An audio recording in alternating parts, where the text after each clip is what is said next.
Good morning. I apologize for being now I guess 2 minutes late. I was busy talking to our chaplain of the day, and it was an interesting story and cannot wait to hear his message. The hour of convening has arrived on this beautiful Friday morning. The Senate will now come to order. I'd ask that all unauthorized persons exit the chamber. The chair would like to recognize his good friend, the extremely busy this time of session. Mr. President, you're absolutely, I'm sorry. It's 2 days in a row. Recognize the distinguished senator from the 53rd District. Thank you, Mr. President. Just a busy day for me, as you pointed out, in a week. But I love it, and I'm glad to be here and glad to work with all of our members of this body to find the right solution for Georgia. Moment in time, and that is today. The senator from the 7th told me it's National Multiple Personality Day. And then he told me he didn't know. And then he told me it was, but it is National Multiple Personality Day. That's supposed to be a joke. The journal's been read and found to be correct. Is it my turn? Is there objection to dispensing with the reading of the journal? The chair hears none, and the reading of the journal is dispensed with. Is there objection to the confirmation of the journal? The chair hears none, and the journal is confirmed. All senators who have bills and resolutions, please bring them up to the secretary's desk at this time. Mr. Secretary, first reading of Senate bills and resolutions, please. Senate Bill 279 by Senator Anderson of the 43rd and others. A bill to be entitled an act to amend Chapter 3 of Title 50 of the Official Code of Georgia Annotated relating to state, flag, seal, and other symbols so as to provide for placement of Government a monument. oversight. Senate Bill 280 by Senator Gooch of the 51st and others. A bill to be entitled an act to amend an act to create the Board of Commissioners of Lumpkin County, approved April 13, 2001, as amended so as to revise the qualifications for the county manager to provide for related matters. State and local government. Senate Resolution 190 by Senator Brass of the 28th and others. A resolution urging Congress to allow individuals to retain the right to use their image and likeness and shield them from copyright infringement. Senate Resolution 192 by Senator Payne of the 54th and others. A resolution creating the Senate Age of Mandatory Education Study Committee and for other purposes. Senate Resolution 193 by Senator Miller of the 49th and others. A resolution honoring the life and memory of Mr. J.A. Big Jim Walters and dedicating an intersection in his memory. Transportation. That completes the order, Mr. President. All right, first reading and reference of House bills, please. House Bill 32 by Representative Belton of the 112th and others. A bill to be entitled an act to amend Part 9 of Article 6 of Chapter 2 of Title 20 of the OCGA relating to grants for educational purposes, programs. Finance. House Bill 94 by Representatives Rich of the 97th and others. A bill to be entitled an act to amend Article 1 of Chapter 8 of Title 16 of the OCGA relating to theft so as to provide for the crime of theft. Judiciary. House Bill 248 by Representative Powell of the 32nd and others. A bill to be entitled an act to amend Code Section 40-14-18 of the OCGA relating to enforcement of speed limit in school zones with recorded Government images. oversight. House Bill 303 by Representative Clayton of the 75th. A bill to be entitled an act to amend Title 33 of the OCGA relating to insurance so as to permit motor vehicle insurance companies to offer. Insurance and labor. House Bill 322 by Representatives Widower of the 119th and others. A bill to be entitled an act to amend Article 1 of Chapter 11 of Title 15 of Title 19 and Article 2 of Chapter 5 of Title 49, the OCGA, relating to general provisions regarding the Juvenile Code, domestic Judiciary. relations. House Bill 334 by Representative Gullett of the 19th and others. A bill to be entitled an act to amend Article 2 of Chapter 6 of Title 15 and Article 1, Chapter 17 of Title 45 of the OCGA, relating to clerks of superior courts and general provisions regarding notaries public. Judiciary. House Bill 355 by Representative Widower of the 119th and others. A bill to be entitled an act to amend Article 5 of Chapter 6 of Title 12 of the OCGA, relating to the Georgia Carbon Sequestration Registry so as to provide Natural resources. House Bill 363 by Representatives LaHood of 175th and others. A bill to be entitled an act to amend Title 16 of the OCGA relating to crimes and offenses so as to revise definitions relative to the protection of elder persons, to remove enhanced penalties for certain offenses against persons 65 years of age or older, or employees, agents, or volunteers of that long-term care facilities. Judiciary. House Bill 371 by Representative Gunter of the 8th and others. A bill to be entitled an act to amend Code Section 24-13-60 of the OCGA relating to order requiring prisoners' delivery to serve as witness or criminal defendant generally expenses. Judiciary. House Bill 410 by Representatives Lumsden of the 12th and others, a bill to be entitled an act to amend Part 2 of Article 2 of Chapter 12 of Title 16 of the OCGA relating to bingo so as to transfer regulatory authority over bingo. Regulated industries. House Bill 470 by Representatives Washburn of the 141st and others, a bill to be entitled an act to amend Chapter 3 of Title 44 of the OCGA relating to regulation of specialized land transactions so as to provide that no plans are Judiciary. required. House Bill 477 by Representative Watson of the 172nd, bill to be entitled an act to amend Code Section 48-7-29.12, the Official Code of Georgia Annotated. Finance.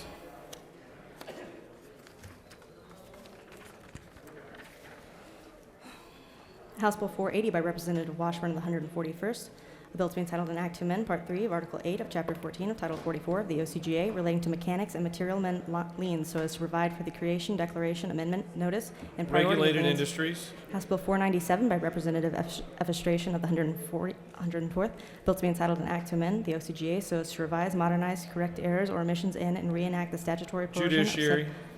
House Bill 511 by Representative Reeves of the 34th and others, a bill to be entitled an act to amend Titles 12, 19, 27, 28, 31, 40, 45, 48, and 49 of the OCGA relating to conservation and natural resources, domestic relations, game and fish. Finance. House Bill 548 by Representative Dempsey of the 13th and others, a bill to be entitled an act to amend Code Section 49-5-41 of the OCGA relating to persons and agencies permitted access to Judiciary. records. House Bill 553 by Representative Gunter of the 8th and others, a bill to be entitled an act to amend Chapter 13 of Title 50 of the OCGA relating to administrative procedures so as to provide for participation in hearings by electronic communications. Judiciary.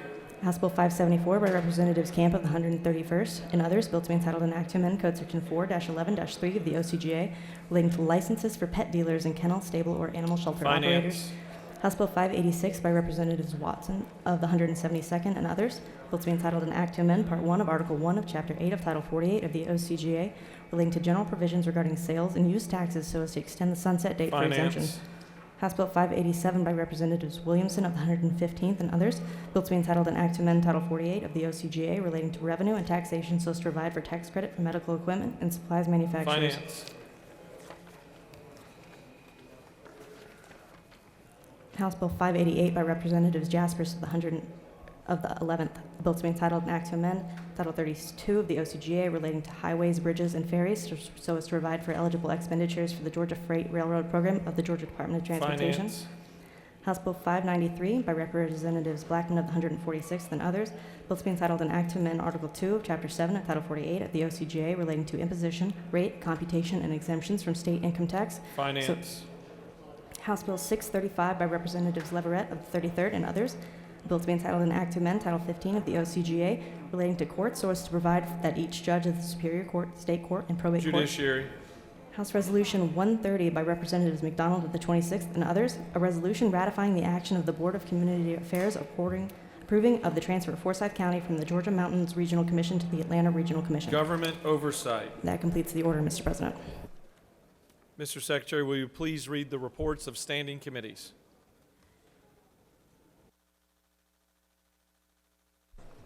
Mr. President, the Senate Committee on Public Safety has had under consideration the following legislation. It's instructed me to report the same back to the Senate with the following recommendation.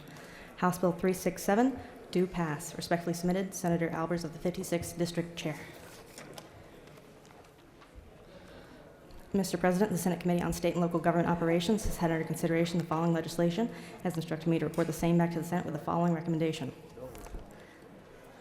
House Bill 223, do pass. House Bill 253, do pass. House Bill 535, do pass. House Bill 546, do pass. House Bill 560, do pass. House Bill 600, do pass. House Bill 613, do pass. House Bill 223, do pass. House Bill 253, do pass. House Bill 535, do pass. House Bill 546, do pass. House Bill 560, do pass. House Bill 600, do pass. House Bill 613, do pass. Respectfully submitted, Senator Anderson of the 24th District Chair. That completes the order, Mr. President. Mr. Secretary, will you please read bills and resolutions for the second time?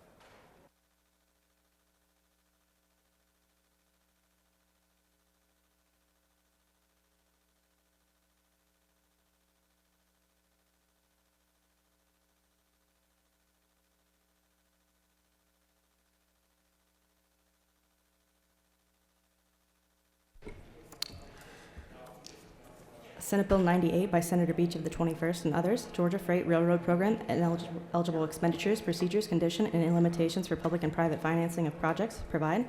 Senate Bill 106 by Senator Davenport of the 44th and others, education, multi-tiered systems of support, include wraparound services to be provided prior to expelling or signing a student in preschool through third grade of out-of-school suspension for more than 5 consecutive or cumulative days. Senate Bill 108 by Senator Davenport of the 44th and others, Commission for the Blind and Visually Impaired, create. Senate Bill 162 by Senator Beach of the 21st and others, Blue Ridge Judicial Circuit, additional judge of the Superior Court, provide. Senate Bill 164 by Senator Huff-Settler of the 52nd and others, HIV test, modernization of HIV-related laws to align with science, provide. Senate Bill 197 by Senator Jackson of the 41st and others, stalking, the definition of place or places, revise. Senate Bill 199 by Senator Mullis of the 53rd, taxes on tobacco and vaping products, sale and delivery of tobacco products by licensed manufacturers located outside of the state permit.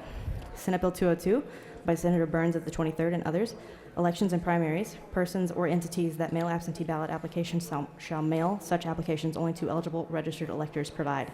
Senate Bill 213, Senator Harper of the 7th and others, contracts and purchases by public schools, payment on guaranteed energy saving contracts, proceeds from local option sales taxes collected for educational purposes, provide. Senate Bill 218 by Senator Walker of the 20th and others, vacation of office, suspension of compensation for certain public officers who are suspended because of indictment for a felony, provide. Senate Bill 225 by Senator Harbinson of the 15th and others, license plates, individuals who served in armed forces for an ally of the United States during active military combat, provide a veteran's license plate.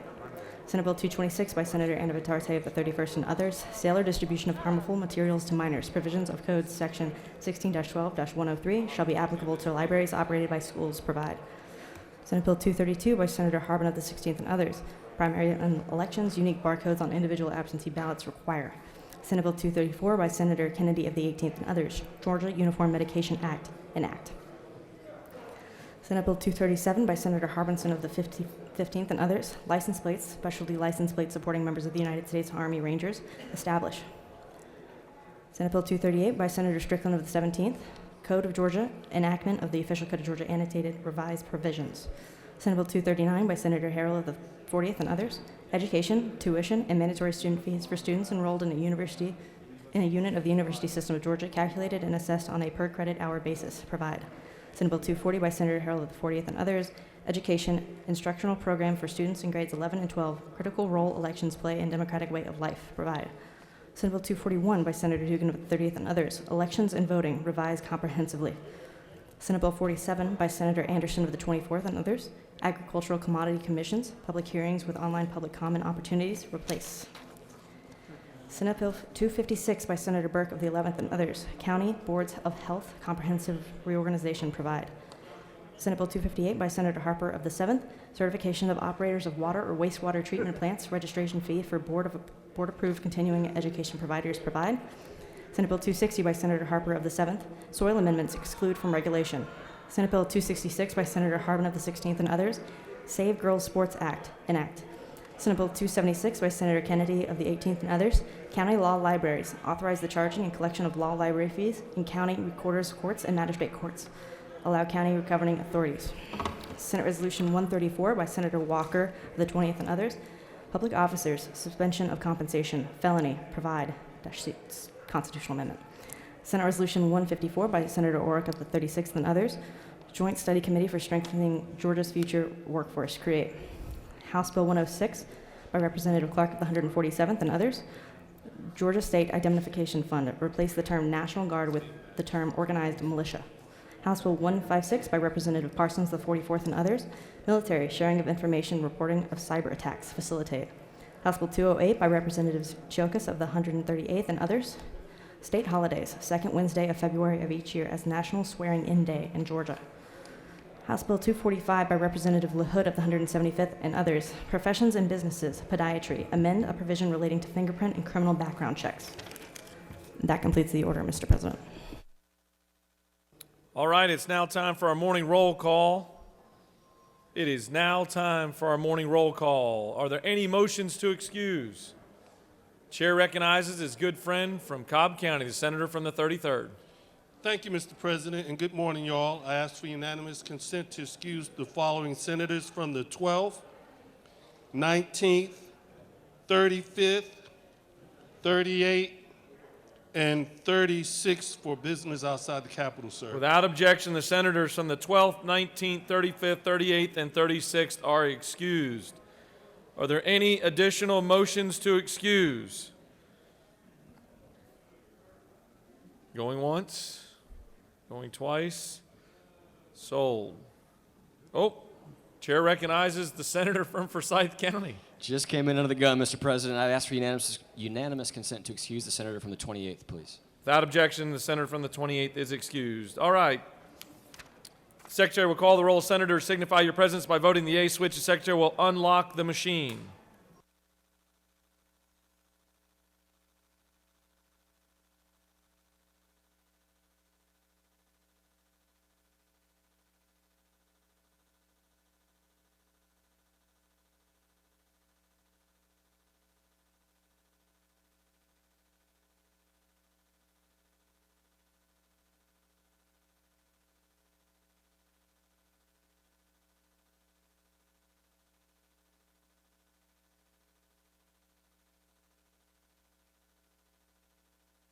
Have all senators voted your presence?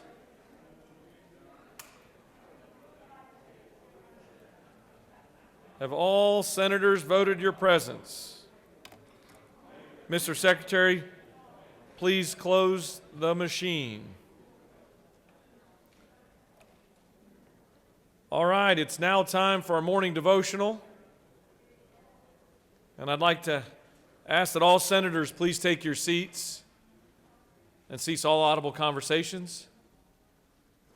And I'd ask that our doorkeeper secure the chamber.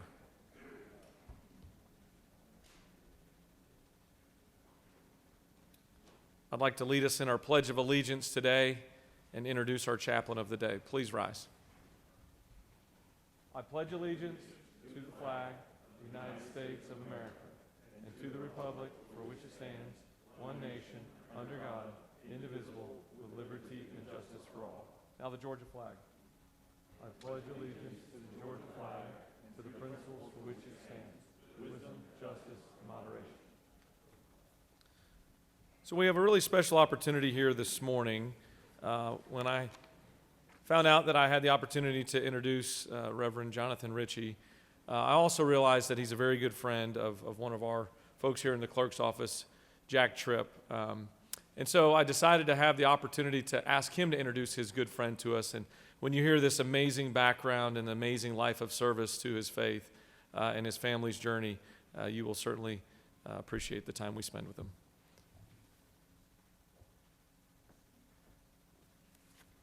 Thank you, Mr. President. It's an exceptional honor to be able to introduce my father-in-law, the chaplain of the day today.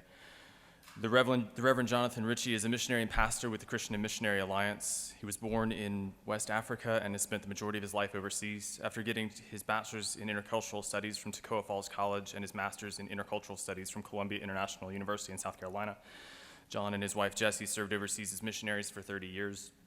He and Jessie have 2 children, a daughter Caitlin and a son Justin. He worked for 15 years in West Africa and has currently served for 16 years in Latin America. John and Jessie now live in Winder, Georgia, and they continue to teach and consult, working with Latin American missionaries, but serving wherever God is needed, God calls them. In his free time, John enjoys woodworking and ironsmithing and generally getting his hands dirty. He finds great satisfaction in helping his neighbors wherever he can. Ladies and gentlemen, the Reverend Jonathan Ritchie. Thank you, Mr. President, and my son-in-law. And also I'd like to thank the Pro Tem and the Secretary for the invitation to be with you today. It's been my joy. As you have already ascertained, I have spent probably 2/3 of my life in other countries outside of the United States, and nobody appreciates the United States as those who have spent a period of time outside of its borders. And let me just say, I love the United States of America, and I especially love this great state of Georgia. And I just want to thank all of you for your hard work that you do on our behalf. Now, as I age, I find myself more and more thinking about legacy what it is that I leave behind. And for me, it's not a statue or a street or a building named after me, but it is a matter of how people remember me. How will I be remembered? And my wife will often look at me and say, "You're a good man, Charlie Brown." And she never says that in a moment when I have actually done something particularly outstanding. And so I know that it has to do mostly with overall character. But what does it mean to be a good man, Charlie Brown? Well, it's easy to mistake greatness for goodness or with goodness. And if I were to sum it up in just one word, I would say it really means integrity, being a person of integrity. And although this word integrity is not easily found in the Bible, it is implied through the entirety of the Bible in words like upright and simplicity, truthfulness, being complete, sincerity, truth, being single-eyed, or holding your hand to the plow and not looking back, and many other such words. It's a life spoken of by the disciple Peter, where in 1 Peter 3 he writes, "Whoever would love life and see good days must keep their tongue from evil and their lips from deceitful speech. They must turn from evil and do good. They must seek peace and pursue it, for the eyes of the Lord are against those who do evil." I know that when my wife says, "You're a good man, Charlie Brown," she doesn't mean that I'm perfect. She, more than anybody, knows just how imperfect I am. But what she is saying is, "I trust you. I know your heart." A person of integrity is quick to ask forgiveness, seeks the best in others, and seeks to live a consistent life. That means who you are in public is the same person that you are behind closed doors in the privacy of your home, even when no one else is around. I've been blessed all my life to have been surrounded by people who are people of integrity. As a young man, my grandfather, for example, served his country, went to join the U.S. cavalry, fought skirmishes with Pancho Villa down along the Mexican-U.S. border. Then later returned to his small hometown in western Pennsylvania, a small coal mining town, married my grandmother, raised 9 children in a small 3-room house. He was physically a powerful man, but would often be seen weeping as he would study the scriptures, as he was preparing a Sunday school lesson that he would teach on a Sunday in a small church that the family attended. He is best remembered as a man of integrity, a good man, Charlie Brown. When my father turned 18, he immediately went down to the recruiting office to join the war effort of World War II. And serving his country, after serving his country, he then went to study for being a missionary, a pastor, and fulfilled his dreams, going to Africa, serving God for 37 years, raising 5 children. 3 of us were born in one of those countries.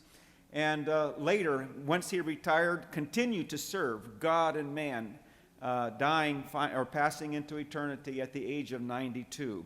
A man who I would consider a man who is a man of integrity, a good man, Charlie Brown. And I could say the same for my father-in-law, who served 40 years in Peru, South America, and so many others. I have been blessed to be surrounded by a great cloud of witnesses. I realize that not everybody has this opportunity to have these kind of people in their lives who are examples of integrity. But whether we do or not, our goal should be to keep our eyes on Jesus, who I believe is the greatest example that we can have to follow.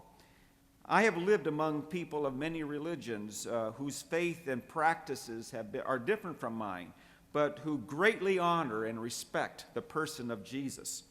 Even his greatest detractors, the religious leaders of his day, could find no fault in him. And so they crucified him, not for something wrong that he did, but because he claimed to be the Son of God. And when he said, "It is finished" on the cross, he was saying that he faithfully completed everything the Father had given him to do.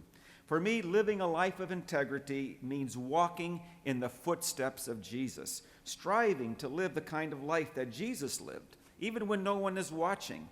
It's obeying the command of James 1:22, where he says, "Do not merely listen to the word and so deceive yourselves. Do what it says." May God help us in this day and every day to be men and women of integrity, examples to be admired by the people we serve. Will you pray with me? And this morning, I just want to close in a prayer that's called the prayer of St. Francis of Assisi. Lord, make me an instrument of your peace. Where there is hatred, let me sow love. Where there is injury, pardon. Where there is doubt, faith. Where there is despair, hope. Where there is darkness, light. Where there is sadness, joy. O divine Master, grant that I may not so much seek to be consoled as to console, to be understood as to understand, to be loved as to love. For it is in giving that we receive, it is in pardoning that we are pardoned, and it is in dying that we are born to eternal life. And now may the words of our mouths and the meditations of our hearts be acceptable in your sight, O Lord, my strength and our Redeemer. Amen.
Senate will come back to order. Are there any unanimous consents? The chair sees none. Does any senator wish to rise on a point of personal privilege on this beautiful Friday? The chair sees none.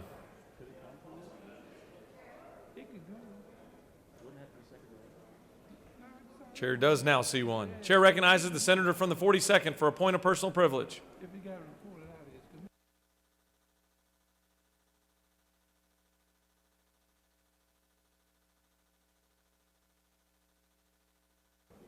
Chair recognizes the senator from the 42nd for the purpose of introducing the doctor of the day.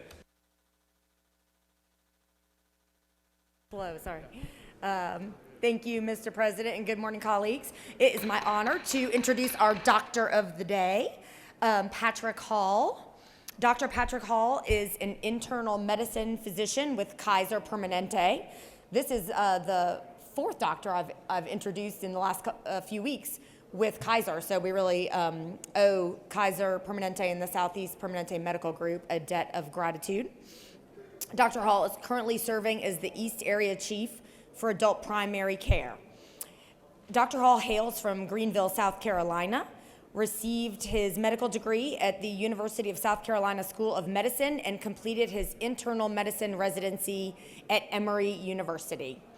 Dr. Hall has a passion for patient wellness counseling, for the prevention of chronic illness, as well as being an advocate for healthcare policy change that will result in improved health outcomes and quality of life for the people of Georgia. Outside of work, he enjoys exercising, travel, and discovering new music. Thank you, Dr. Hall, for giving of your time for the Georgia government today. Thank you, Mr. President. I yield the well. Thank you, Senator. Chair recognizes the senator from the 33rd for a point of personal privilege.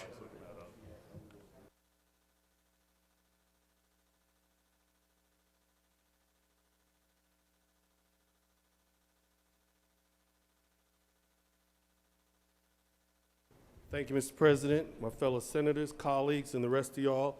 As you know, this is Women's History Month, and I've been sending around a sign-up sheet to ask people to come to the well and talk about women achievement.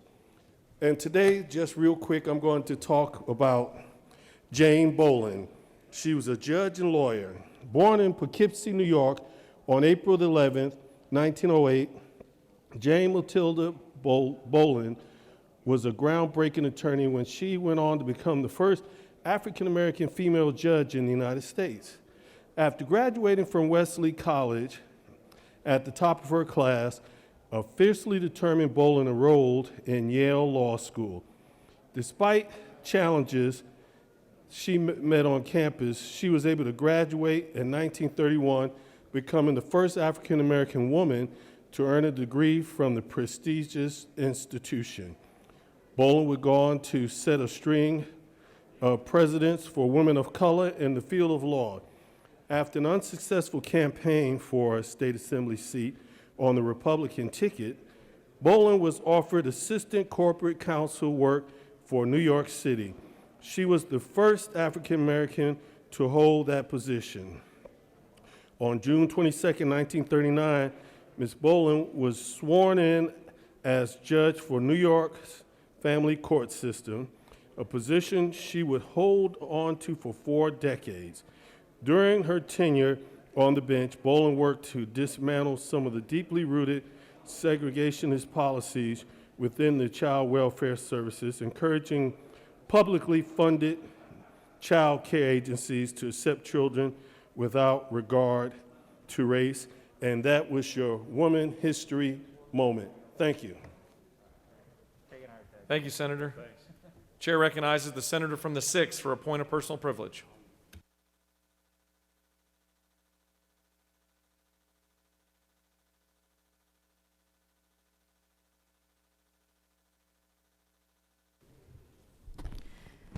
Thank you, Mr. President. So Facebook has been a good thing the last few years, because especially since I don't go home a lot.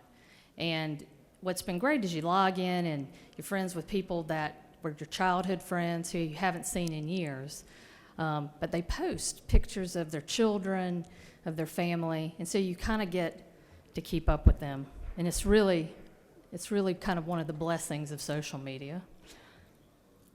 But I think what's been hard the past year is logging in and seeing where many of the people you knew from growing up or their parents have succumbed to COVID-19.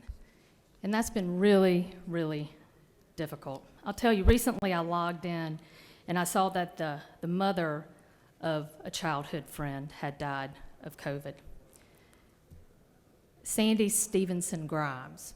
And I haven't seen Miss Sandy 20 plus years, but when I was growing up, she was the pretty mama.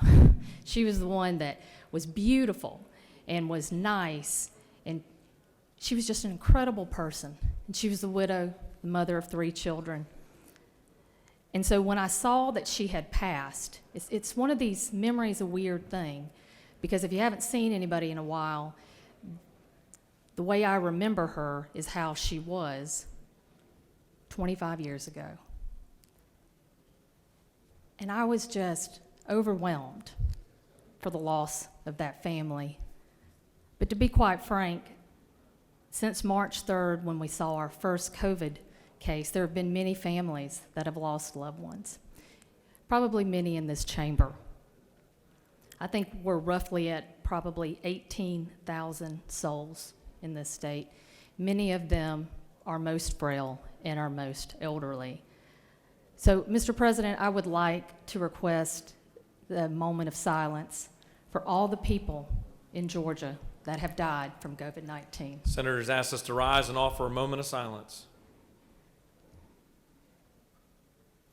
Thank you. I yield the well. Thank you, Senator. You have a consent calendar of privileged resolutions before you. Does any senator wish to remove a resolution from the consent calendar? The chair sees none. Is there objection to adoption of the resolutions on the consent calendar? The chair hears none, and the resolutions on the consent calendar are adopted.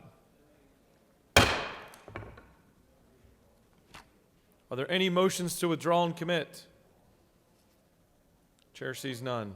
You have a consent calendar of local bills before you. Mr. Secretary, are there any objections filed to any bill on the local consent calendar? For what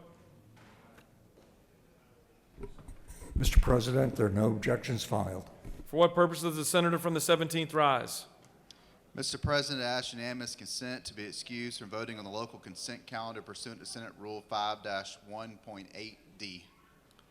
Senator from the 17th is asked for unanimous consent to be excused from voting on the local consent calendar. Is there objection? The chair hears none, and you are excused from the vote. Is there objection to agreeing to the report of the Committee on State and Local Government, which is favorable to the passage of the bills on the local consent calendar? Chair hears none, and the report of the committee is agreed to. The questions on the passage of the bills on the local consent calendar. All those in favor vote yea, opposed nay. The Secretary will unlock the machine.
Have all senators voted?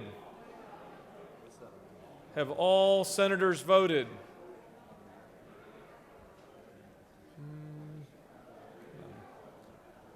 The hallway's clear.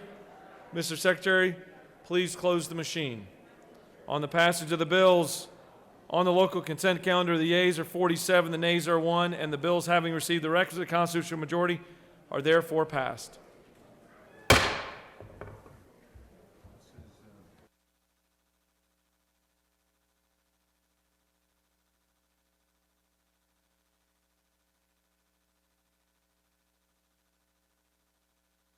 Chair recognizes the Secretary to read a privileged resolution for us. Senate Resolution 198 by Senator Henderson with the 43rd and others. A resolution recognizing and commending Reverend James Woodall, State President of the Georgia National Association for the Advancement of Colored People, and for other purposes. That completes the order, Mr. President. Is there objection to the resolution? The chair hears none, and the resolution is adopted.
Chair recognizes the Majority Leader.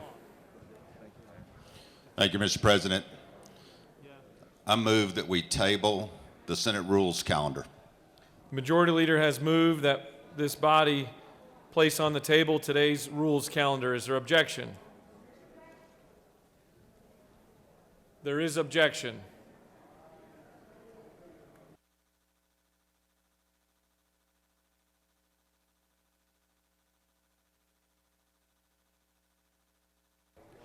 All right, we're going to vote on it. All those in favor of placing today's rules calendar on the table, vote yea. Opposed, nay. The Secretary will unlock the machine.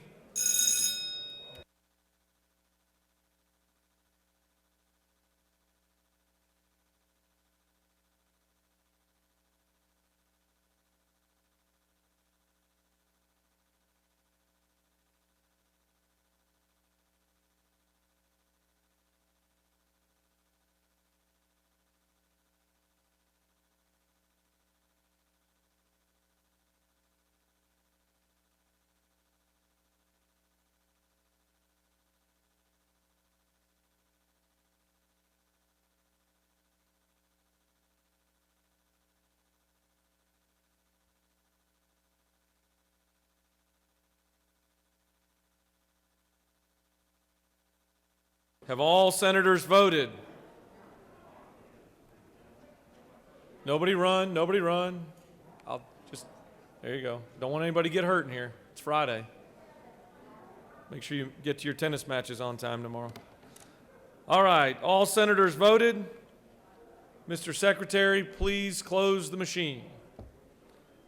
On the motion, the yeas are 32, the nays are 17, and this body has placed on the table today's rules calendar.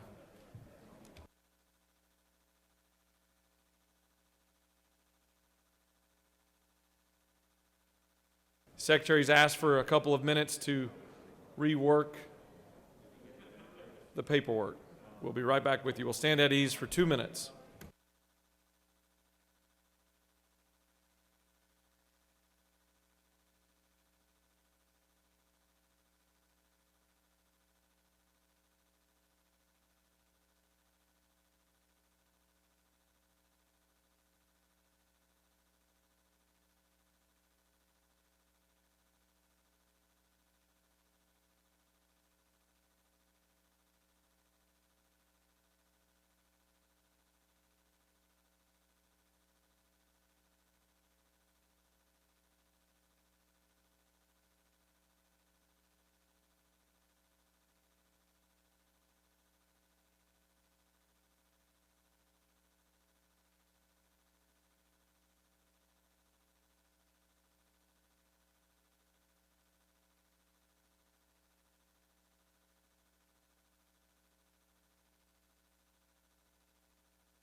All right, the Senate will come back to order. You got to go back to your desk. Your first bill, 255. We're going to move on to the rules calendar now. And the chair recognizes the rules chairman for a motion. Mr. President, I move to pull Senate Bill 255 off the table. Mr. Secretary, can you please read the caption of Senate Bill 255? Senate Bill 255 by Senator Mullis of the 53rd and others. The bill to be entitled an act to amend Chapter 34 of Title 50 of the Official Code of Georgia Annotated relating to One Georgia Authority Act so as to provide for a grant program to support border region, retail, and tourism projects, provide for criteria, and for other purposes. Mr. President, on March 1st, 2021, the Senate Committee on Economic Development recommends that this bill do pass. Respectfully submitted, Senator Thompson of the 14th District Chair. Completes the order, Mr. President.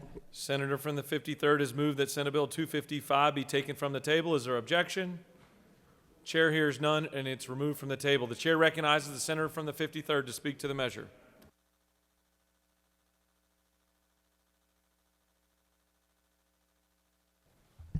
Thank you, Mr. President. Ladies and gentlemen, I come before you today with another outstanding possibility. No, this isn't sports betting, which is a great possibility. This is the Border Regional Tourism Economic Development Act or program. Those of us that serve on the border of this great state, we compete with our neighboring states. And if you're next to Alabama, you're gonna compete with them just giving a company cash. Our Constitution won't allow us to do that. If you're near Tennessee, they're going to wow them with a border incentive program. If you're next to South Carolina, they're going to do the same thing, Florida as well, North Carolina too. So those of us that serve around the border, and I'm not going to get everybody, but you got the senator from the 1st, senator from the 3rd, the senator from the 51st, the senator from the 15th, the senator from the 2nd, the senator from the 29th, the senator from the 4th, and they're on, and the senator from the 8th. That's way down there. But we compete with our neighboring states often unfairly. This border incentive would help those of us that serve on the border to compete with the border that we serve in this state. I'll give you an example. I'm gonna say it wrong just on purpose for my friend from the 28th, but I lost a Bass Pro Shop to Chattanooga, a Top Golf, 5 restaurants, other economic development scenarios, shops, businesses, all in 1 year because of their border incentives. So please help me, help all of us create hundreds of jobs by competing a little stronger against our neighboring states. Be glad to answer any questions, Mr. President. Doesn't appear to have any questions. Thank you for your support. I appreciate it. Does any other senator wish to speak for or against Senate Bill 255? The chair sees none. Is there objection or agreeing with the report of the committee which is favorable to the passage of the bill? The chair hears none. The report of the committee is agreed to. Is there objection to the main question being ordered? The chair hears none, and the main question is ordered. Questions on the passage of the bill. All those in favor vote yea. Opposed, nay. The secretary will unlock the machine.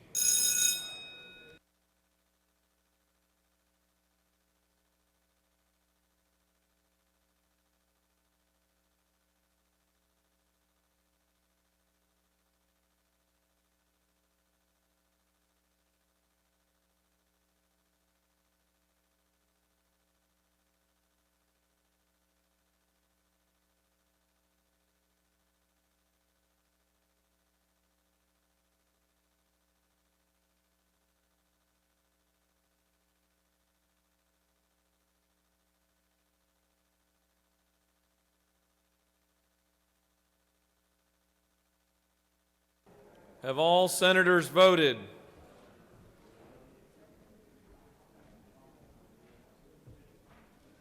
Have all senators voted? Hallways clear. Mr. Secretary, please close the machine. On the passage of the bill, the yeas are 47, the nays are 1. This bill, having received the requisite constitutional majority, is therefore passed.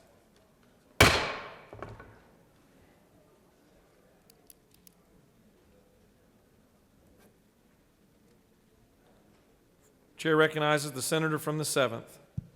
Thank you, Mr. President. I make a motion to remove Senate Resolution 84 from the table. Mr. Secretary, can you please read the caption?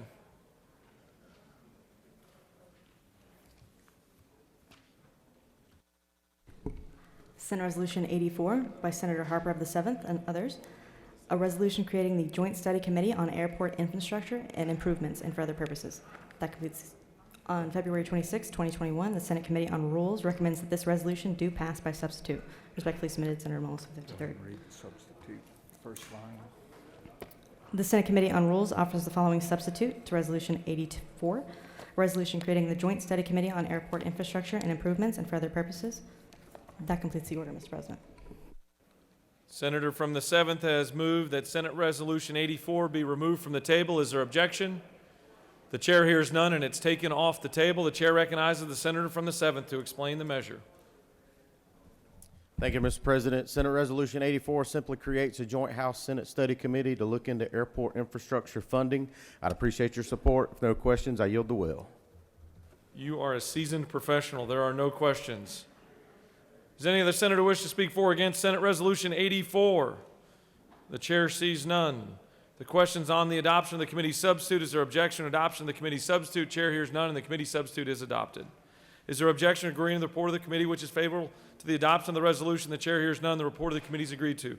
Is there objection to the main question being ordered? The chair hears none. The main question is ordered. The question's on the adoption of the resolution by substitute. All those in favor vote yea. Opposed, nay. The secretary will unlock the machine.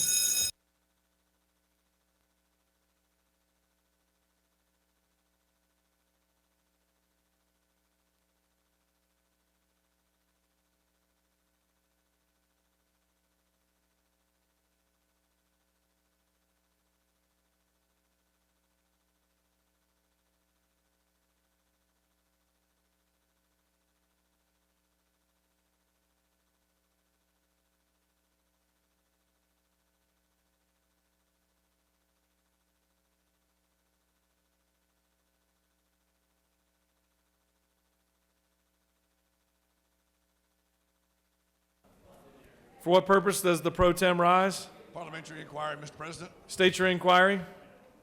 Mr. President, isn't it true that's the fastest we ever saw the senator from the 7th move a bill? I saw him chasing down lunch a few weeks ago a little faster. Have all senators voted? Have all senators voted? Always clear. Mr. Secretary, please close the machine. On the adoption of the resolution by substitute, the yeas are 41, the nays are 8. This resolution, having received the requisite constitutional majority, is therefore adopted by substitute.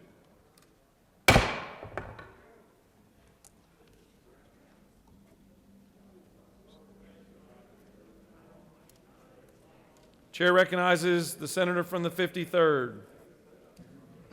Mr. President, with a great opportunity for the people in this chamber, I ask to pull Senate Resolution 135 off the table.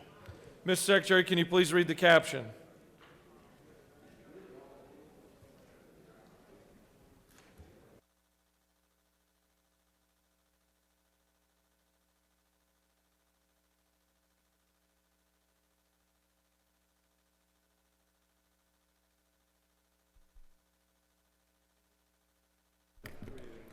Senate Resolution 135 by Senator Mullis of the 53rd and others.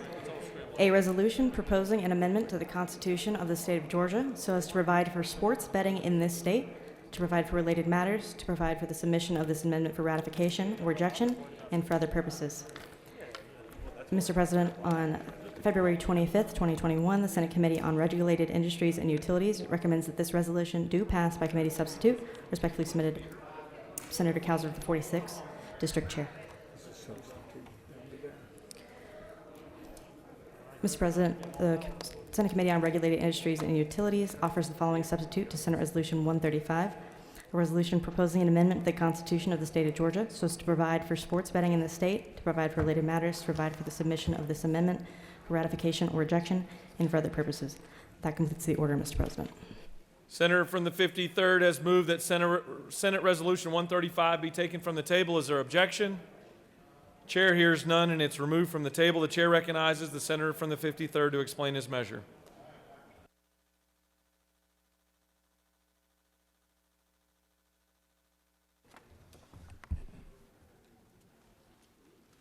Ladies and gentlemen, here we are again. Another day that we can improve the quality of life for Georgia by this. This is a constitutional amendment for sports wagering. Already it's happening. The estimation is more than 2 million people are sports betting. The estimation is over $4 billion is being spent from the state of Georgia. You know where all that money goes?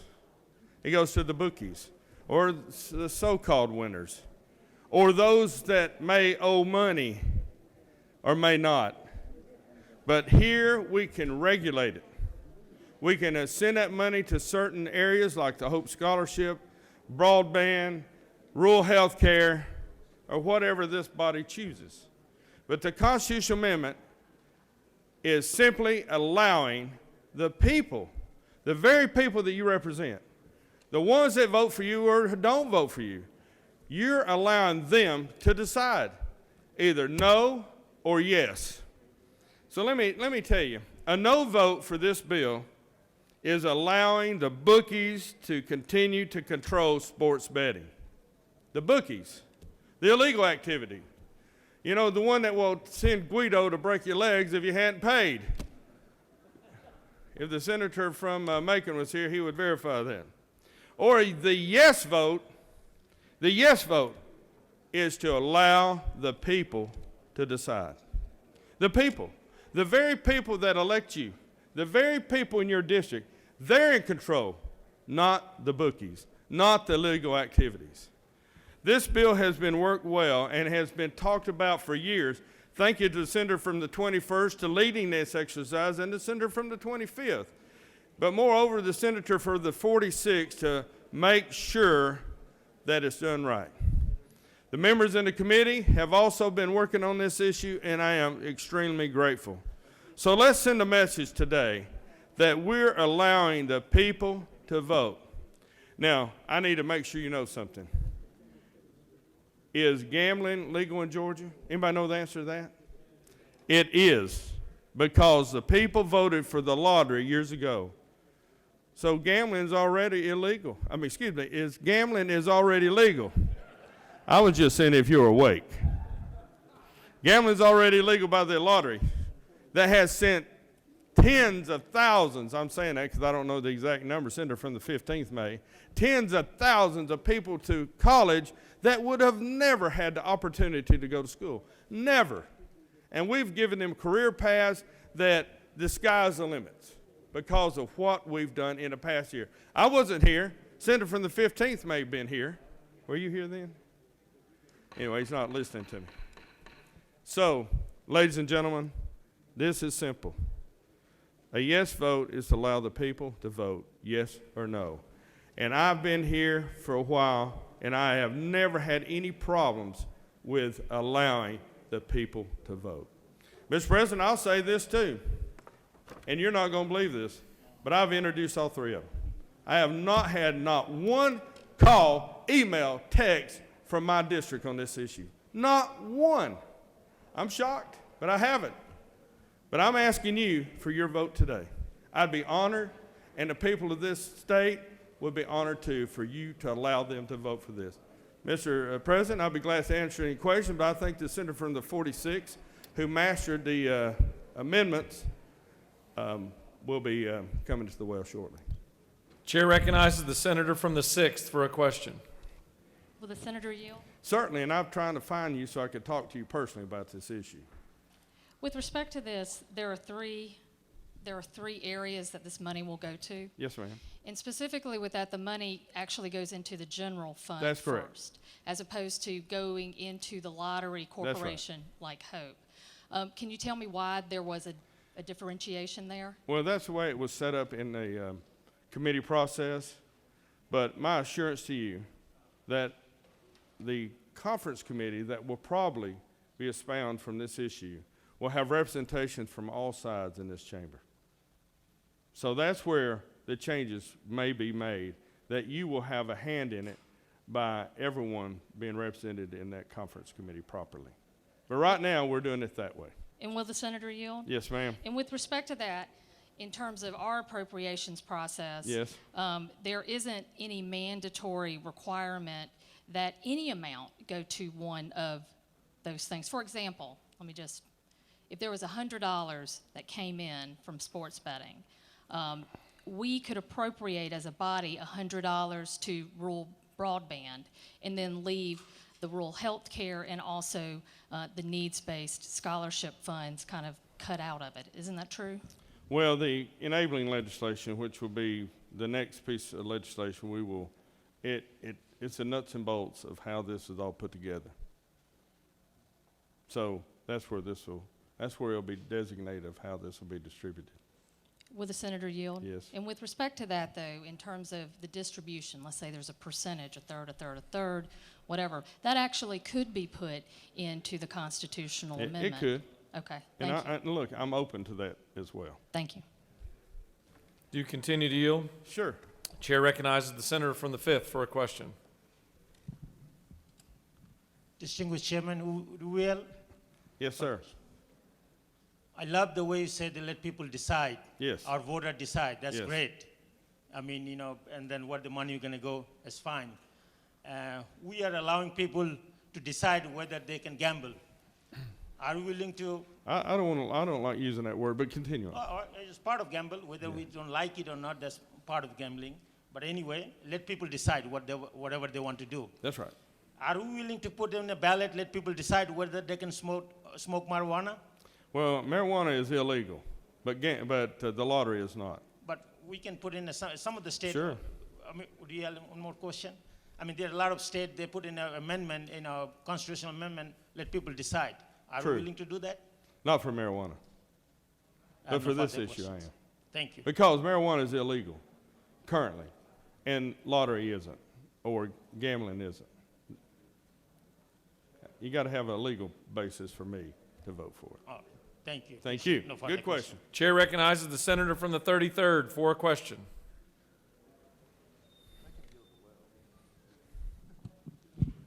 Thank you, Mr. President. Will Senator yield? Yes, sir. I'll yield for you and y'all. Thank you. People have different feelings about gambling one way or another. That's right. And I'm a good Christian person Amen. myself. I don't have anything against gambling, and I'm not really on, But I just wanted to ask you, is it too late to wager a bet on this bill? That's not funny. That's not funny. It was very funny. Chair recognizes the senator from the 41st for a question. See, I'm still hazed, and I've been here a while. Senator, do you yield? Certified. Yes, ma'am. So I'm a freshman, so I have some learning to do. Can you tell me, what is the Health Care Equality Fund? That would probably be for rural health care. What is it? Do you further yield? Sure. What does it do? Does it give money to the hospitals, or does it help individuals? I just don't know anything about this fund. It would probably go to the rural hospitals, I would say. But I'm not extremely sure. The senator from the 46th, and I'm going to keep yielding to him, he'll put that in there, and he'll give you a great explanation. Okay. Thank you, Senator. Hey, thank you for the question, and I enjoy working with you, too. You have no more questions. Ladies and gentlemen, I would appreciate your vote to allow the people to vote for this issue. Thank you. Chair recognizes the senator from the 46th to speak to Senate Resolution 135.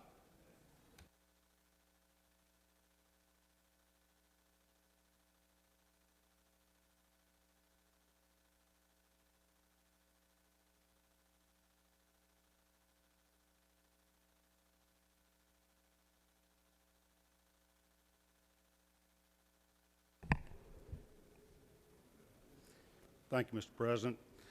Ladies and gentlemen of the Senate, pleasure to be with you today to discuss this issue. This has been bouncing around in the legislature for the last couple of years. The reason it's just now become something that states are addressing is because there had been a federal prohibition on sports betting in all the states. When that bill was passed that prohibited sports betting, it excluded or grandfathered in the state of Nevada, which is why you've always had sports betting out in the casinos in Nevada, but not in any other states. The state of New Jersey, which also has casinos, challenged that law and said it was unfair to them, that only Nevada could have sports betting and get all the tourists to go there to place their wagers for Super Bowl and March Madness, et cetera. And so they wanted to be treated equally to other states. And lo and behold, in 2019, the U.S. Supreme Court struck down the law that prohibited sports betting in the states, with the exception of Nevada, and I think Oregon was also excluded. So since then, you have seen a number of states passing bills if they think they're appropriate for their states to permit sports betting. Now, Georgia's constitution prohibits gambling, casino gambling, parimutuel betting on horses, et cetera, except the carve-out that we had for the lottery. And the lottery tickets are gambling. All the scratch-offs are gambling. The multi-game draws are, multi-state draw games are gambling, and we allow that. The senator from the 6th had a question about where the proceeds can go. In our Constitution that sets up the lottery board, it designates the only areas those monies can be expended, and it's for educational expenses, technology, and of course the Hope Scholarship and pre-K programs. So if we were to leave the Constitution intact and try to do an end run and just modify the lottery statutes, the proceeds have to go to Hope Scholarship and pre-K. Now, there's a lot of legislators that see there are other needs and would like to, if we're going to expand the gaming in the state, be able to address some other needs of the state. And that's why on this constitutional amendment on lines 84 really through 97, it lays out the 3 areas that sports betting proceeds, the profits derived from this operation, can be used only for 3 things: need-based scholarships, rural health care services, and the development of broadband services in our state. And we reference existing laws and acts and programs where we are currently addressing those needs. I don't know if I fully comprehended the question, but I think it was, well, does this force the legislature to spend the money on these areas? I think there at line 82, that is certainly the intent. These expenditures, if you pick up on line 82, shall be appropriated by the legislature. Not may be, shall be, but it leaves us to do this under the normal appropriations process. Now, you could designate a specific percentage of each of these areas where the money would go, but I feel like we ought to let the legislature have a little latitude there in deciding what's most important to us. We have spent a lot of time in economic development activities in this state, trying to get everybody on an equal footing. In the Regulated Industries Committee, we've been focused on expanding broadband availability throughout the state. But we're seeing a lot of federal funds flow in right now for those purposes. And it is a problem that we certainly hope that we will solve. It may take us some years, but if we're doing our job, we're going to get broadband out to all areas of Georgia. Once we've done that, we may no longer find it necessary to keep appropriating money to that problem. Same thing with rural health care. We got a problem, and we know it.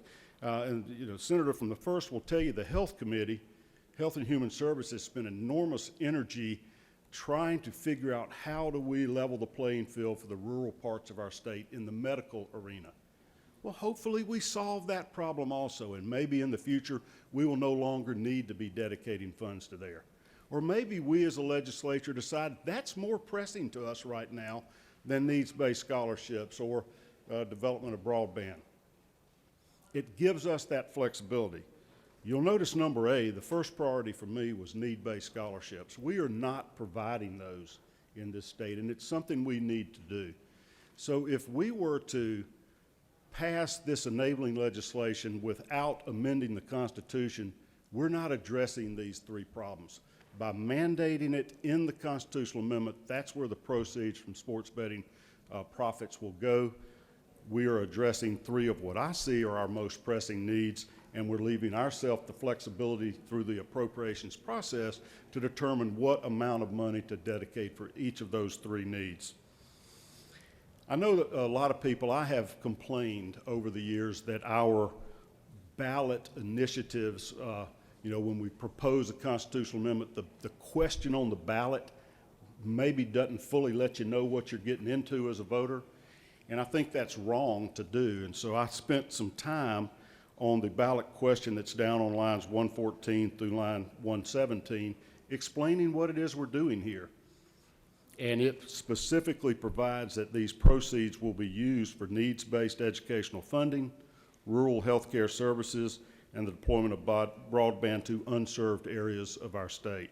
I think this is the fairest way to present it to our voters. Many people have asked, why do we need a constitutional amendment? Well, the reason we need to is because this is not currently permitted under our state constitution. There is an argument, a workaround being used that, well, we're really just going to call this a lottery game. Sports betting's a lottery game. Well, if it was, we could have been doing it for years, as long as the lottery wanted to propose these games. We're making it clear that our citizens are deciding whether or not they want sports betting in this state. Senator from the 21st had a study committee on all forms of gaming the summer before this, and we had presentations from casino gambling interest, from horse racing interest, from sports betting interest, the lottery folks, and he had the Legislative Counsel's office give us an opinion. Does sports betting require a constitutional amendment? And our Legislative Counsel's office says yes, it does. Many of the presenters in the Regulated Industries Committee where this bill came through agreed with that, or would say, well, there's some question, some argument can be made, but even the proponents of sports betting agree that it's cleaner and uncontroversial to let the voters decide. And I know there are many of us that have qualms about this.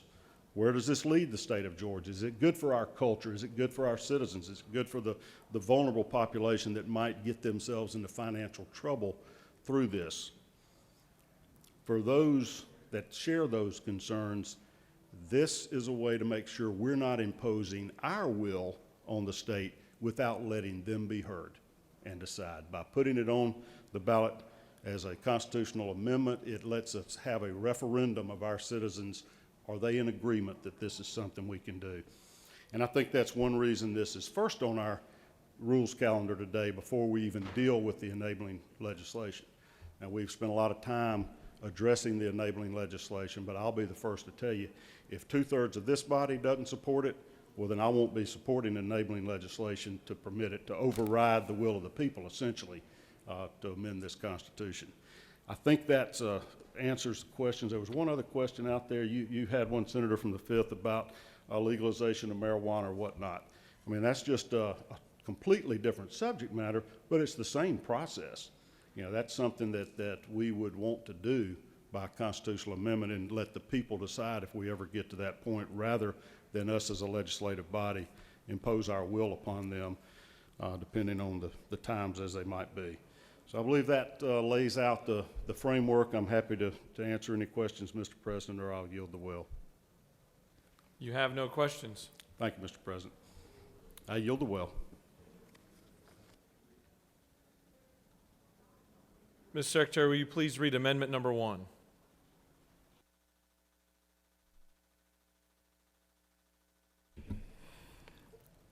Amendment number 1 by Senator Parent of the 42nd and others. Amend LC 364720S, Senate Resolution 135, by striking need on line 84 and replacing it with at least 50% to need, and striking lines 86 and 87 and replacing them with College System of Georgia or eligible private colleges and universities. That completes the order, Mr. President. Chair recognizes the senator from the 42nd to speak to her amendment.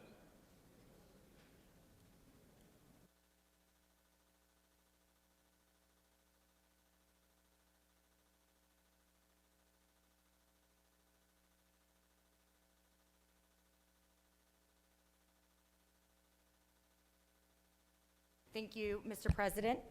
My amendment, right now, the way the bill is structured, it says that the monies generated by the new program would go to rural healthcare, broadband expansion, and needs-based Hope scholarships. And all three of those are very worthy projects. They are all areas where I think we all agree that we would like to dedicate some money. However, it has been a long-standing priority of the Democratic caucus as it relates to all conversations about expanding forms of gambling in our state, that it is very important, critical to the Democratic caucus to have some priorities on the workforce needs, as a matter of fact, that I was talking about just the other day in the well. We know that we have complete college Georgia. We have significant workforce needs. In order to continue our economic development, meet the workforce needs, and allow Georgians to prosper, we need many more people than can currently afford it to be able to matriculate to some kind of higher education. Because of the multi-year dedication of the Democratic caucus to ensuring that more Georgians have the opportunity to achieve higher education and thrive and climb the economic ladder for their families, the money can go to any of these three things, however we say. We want it to be very clear that this money will be prioritized 50% for assistance to Georgians to get the higher education that they need to get and that our state needs them to get to remain competitive. I'm happy to answer any questions, Mr. President, or I'll yield the well. Chair recognizes the senator from the 32nd for a question. Will the senator yield? Yes, I will yield. I'm just curious about why you took the technical college system out. I was not trying to take the technical college system out. And I actually only ran up here with this and not the bill, which I should have brought the bill.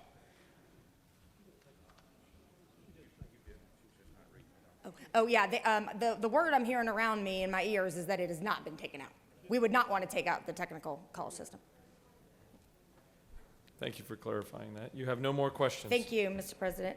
I'll yield the well. Chair recognizes the senator from the 28th. There you go. Thank you. Oh, question.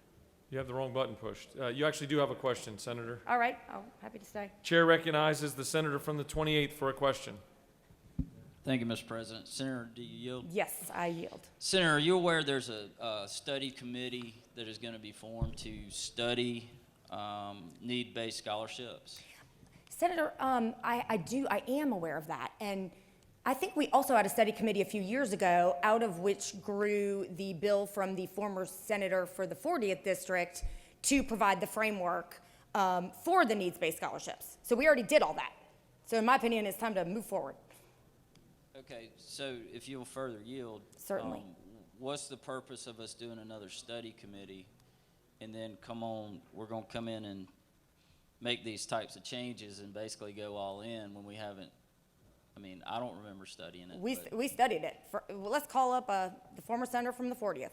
I think he was down here a few weeks ago. I saw him working on this very issue or having some conversations about it. All right, you have no more questions. Thank you, Mr. President. I yield the well. Chair recognizes the senator from the 53rd to close debate.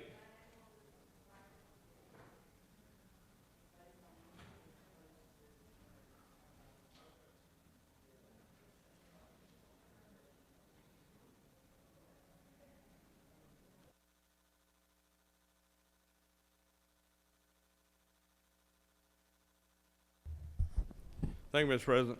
You know, I don't like to use the words needs-based. There's another name for that. Anybody know what that is? Huh? Oh, gap finance or so forth, and I prefer that better. But I'm not against the amendment. I want to move this forward. You know, this is a long process, and there are a lot of things that can change. And as I said, the process will have all sides represented, and we will work together to make this the best it can be. But for now, I'm okay. I want to move this forward. I need your help, Republicans and Democrats. I'm okay with the amendment. It's up to you on your vote. I'm okay. But when it's over, I need your help on this bill. I need your help to allow the people to vote for this. Mr. President, I yield the well. Senator has yielded the well. All right, we're going to take up amendment number 1 by the senator from the 42nd first. Is there objection to adoption of the amendment? Is there objection? There is objection. All those in favor of amendment number 1, vote yea. Opposed to amendment number 1, vote no. Mr. Secretary, please open the machine.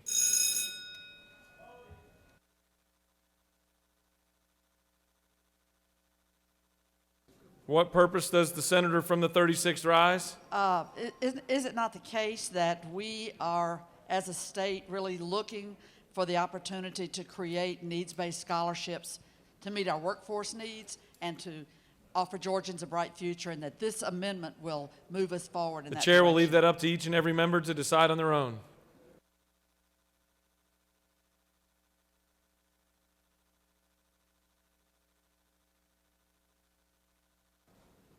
Have all senators voted?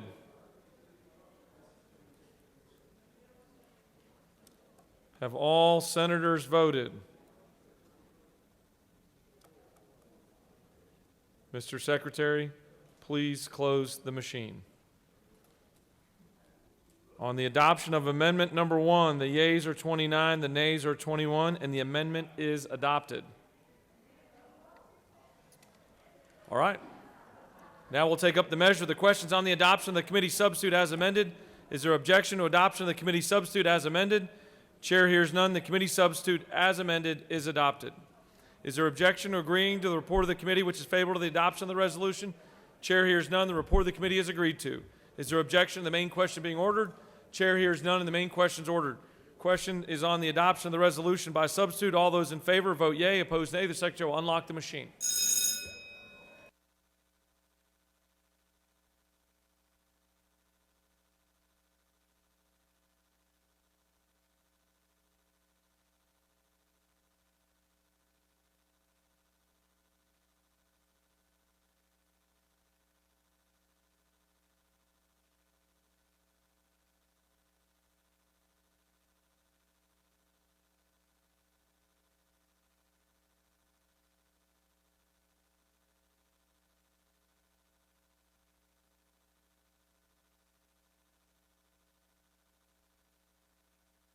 Have all senators voted?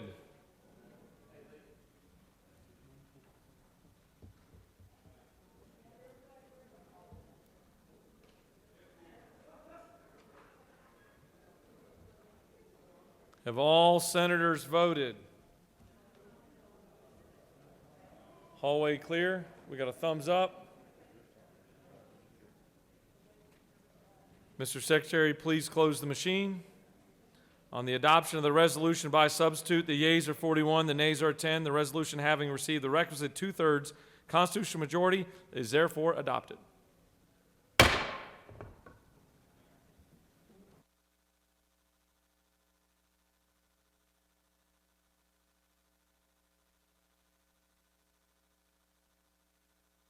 Chair once again recognizes the senator from the 53rd. He must know the rules, Chairman, pretty well.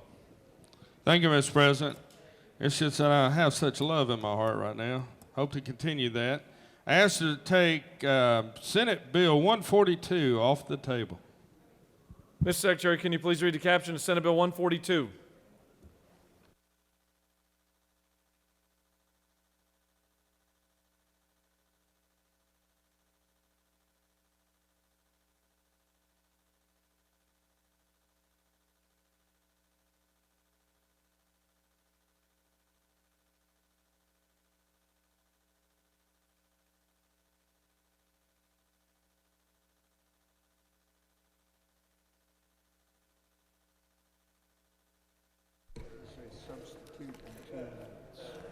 Senate Bill 142 by Senator Moles of the 53rd and others, a bill to be entitled an act to amend Chapter 27 of Title 50 of the OCGA relating to lottery for education so as to provide for the lottery game of sports wagering in this state, to provide for and revise certain definitions, to provide for oversight of such lottery game by the Georgia Lottery Corporation and its Board of Directors, to amend Chapter 8 of Title 48 of the OCGA relating to sales and use taxes so as to exempt wagers placed as a part of the lottery game of sports wagering and for other purposes.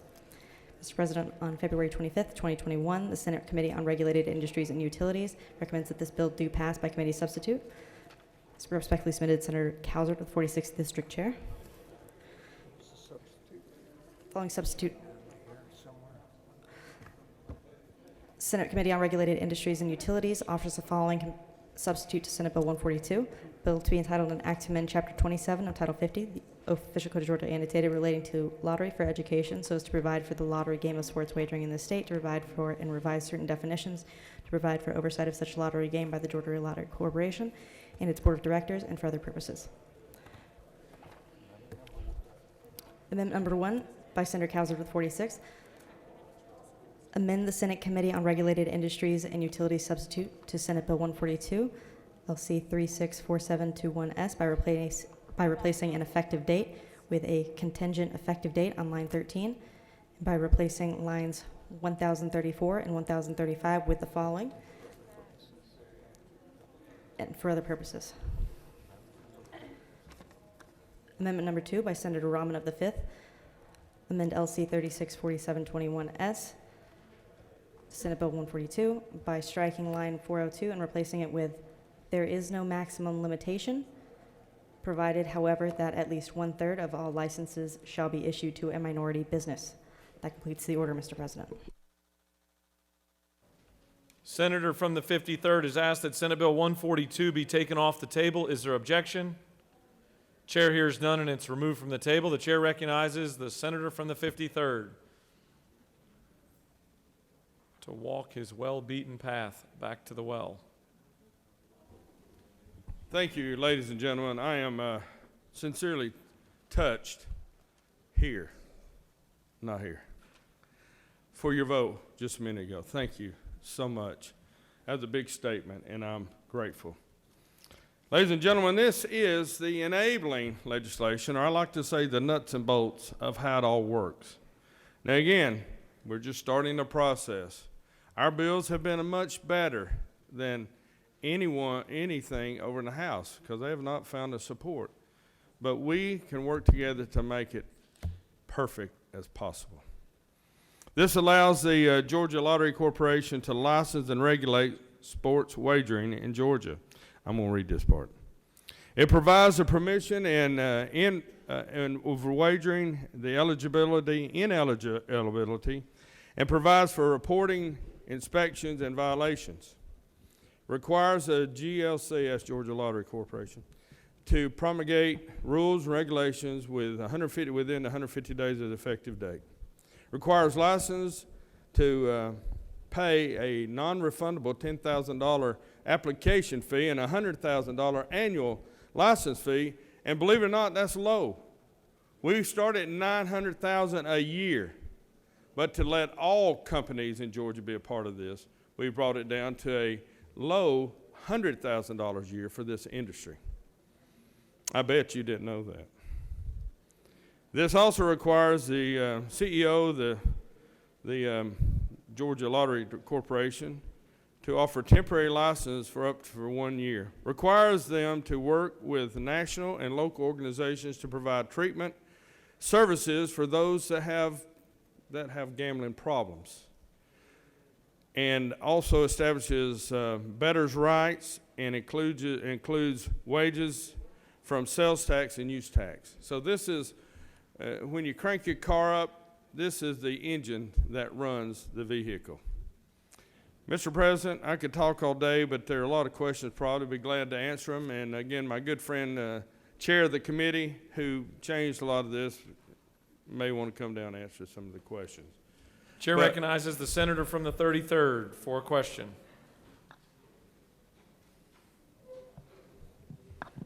Will the senator yield? I will, from a good friend from Cobb County. I want to thank you for bringing this bill. Thank you. And this resolution. I think the people of Georgia should be able to make that decision for themselves. But just for clarification, Yes, sir. this is betting on professional sports, not college sports or a frog jumping contest in downtown Chickamauga on a Saturday night. Yeah, and thank you for coming for that the other week. I appreciate that. Actually, I think your frog won. Actually, this is a hybrid. We're using the New Jersey model, the Virginia model, which allows you to vote on college sports except Georgia college sports. The university systems here in Georgia did not want that, so I accommodate them. Some of our members didn't like that, but you can vote on college sports except the universities and colleges from Georgia. Now, where in the big sports you can bet on how many times they're going to throw the ball.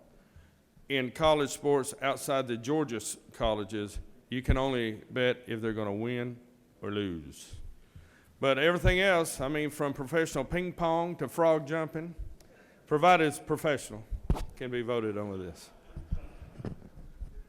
And of course, the data right now is a little up in grasp, but we have thought about, in the bill, we're letting the sports teams control their data instead of some third party that we're not sure if it'd be truthful. Be glad to answer any other questions, Mr. President. Chair recognizes the senator from the 6th for a question. Will the senator yield? Yes. In terms of what you indicated, there was a $10,000 application fee, correct? Yes, ma'am. And then a $100,000, is that the licensure fee? Yes, every year, renewal too. They have to pay the $100,000 every year.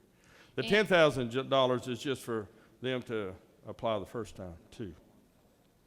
Will the senator yield? Yes. In terms of that, it seems incredibly low with respect to the value of some of these publicly traded companies, like DraftKings, for example. They make hundreds of millions of dollars off sports betting, isn't that correct? It is. And isn't it true in Pennsylvania, the annual license fee, I believe, is it 10 million? I wouldn't doubt it. I'm not familiar with that, but this is low. Now, Senator, with all respect to everybody here, I want to pass this bill. I'll work with all of us as it continues moving forward to get the right temperature, the right number. We were at 900,000 at the beginning. We've made it this low where Georgia companies would be a part of it, for minority companies to be a part of it. But I am open-minded as this bill moves forward.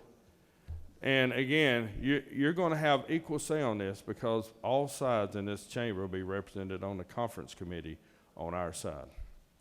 I doubt I'll have equal say, Senator, but okay, yeah, why in terms not? of that, isn't it true also that Pennsylvania charges 36% in terms of the tax? As the senator speaks, and we're going to go up on ours. That's a negotiating point right now, and I had a conversation with the senator from the 5th about that. Thank you. Thank you for your questions. You have no more questions. Okay, ladies and gentlemen, I need 29 of you, and I need you badly. I love you forever, but I love you more if you vote for this bill. Thank you, Mr. President. I yield the will.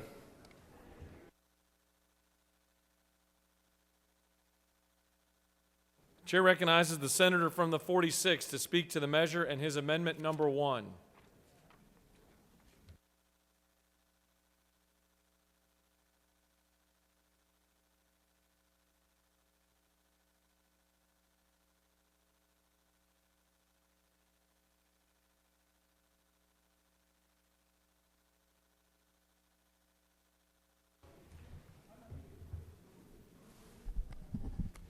Thank you, Mr. President. Ladies and gentlemen of the Senate, this is the nuts and bolts, as the Rules Chairman mentioned, of the sports betting process if the voters of the state approve it.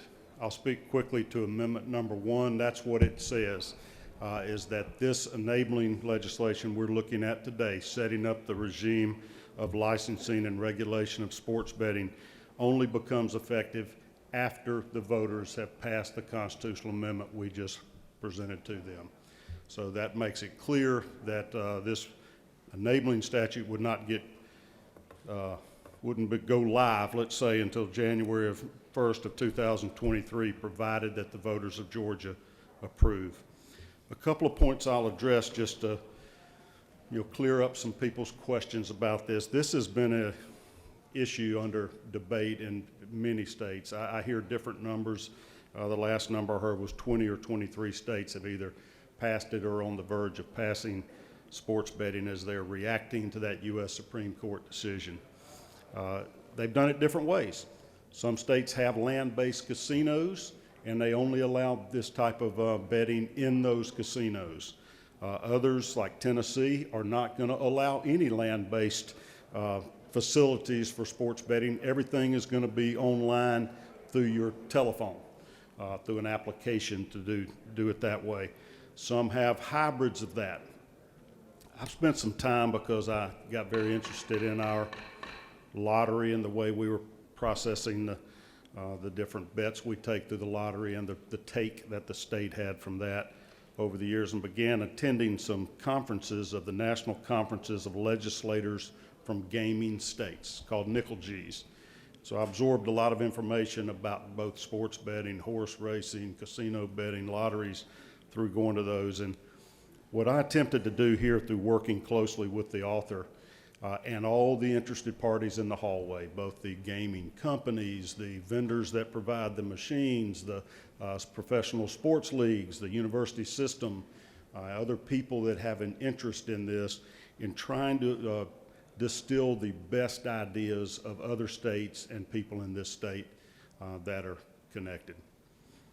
I made a pledge early on. I think many of you know of my opposition to casino gaming, largely because I think it preys on the poor and the vulnerable and is very detrimental there, and brings some other associated problems with it, and frankly changes the image of this state. I'm having a hard time visualizing Peachtree Street with the glitzy neon signs of casinos running up and down our street. I don't think that's what Georgia represents.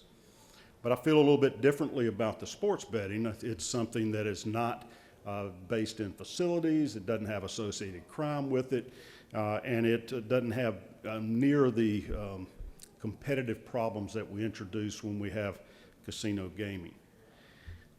I made a pledge, though, to the faith community and those that are morally opposed to gambling, that I was going to make sure there were a couple of things in this bill. I wanted to make sure we protected our young people from succumbing to this.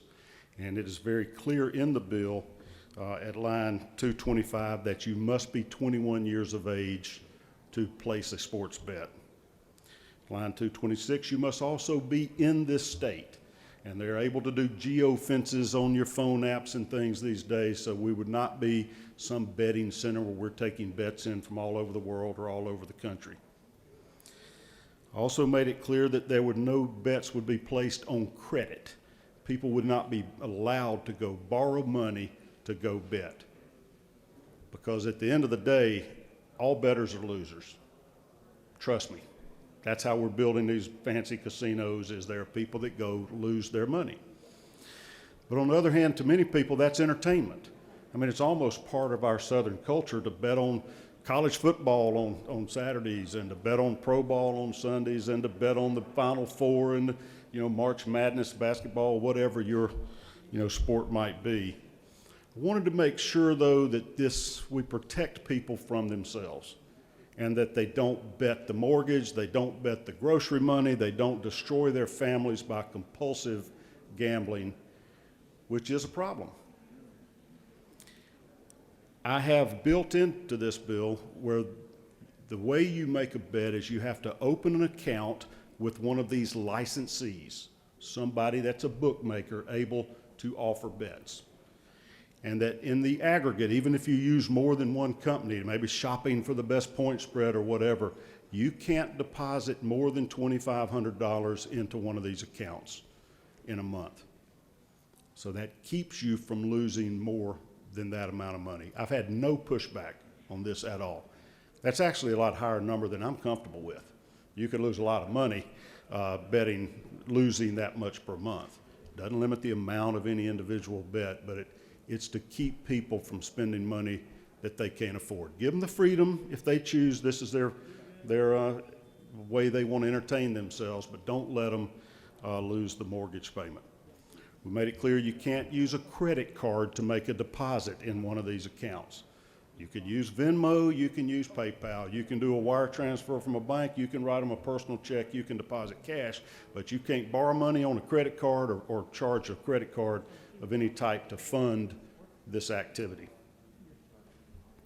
Also built in here where it has to be fair to the bettors, where the bookmakers have to tell you what your chances of winning are. What are the odds? Because a lot of these bets are long shot bets. And the bookmakers, we'll call them, I want to say casinos, but these don't have to be a casino to enter into the sports betting business, have to fairly apprise you of what's your odds of recovering and what's your payout going to be. So you go in it with your eyes wide open, what your chances of success may be. Just like our Georgia lottery, if you ever play that, if you're enough of a risk taker to buy those scratch-off tickets, you flip around on the back of it, and every one of them, we require them to tell you you've got a 1 in 1.2 million chance, or whatever the odds might be, of winning that. We're going to make certain that the casinos treat people fairly. There were some questions by the senator from the 6th about the amount of these license fees. Couldn't we gouge more money out of these sports bookmakers that want to offer their services in our state? Yeah, we could. But when you do that, you limit the number of people you're allowing to compete in this area. And the original bill said at least 6 licenses. I hadn't looked it up, but I'll bet you, if we pass this bill, I might be allowed to.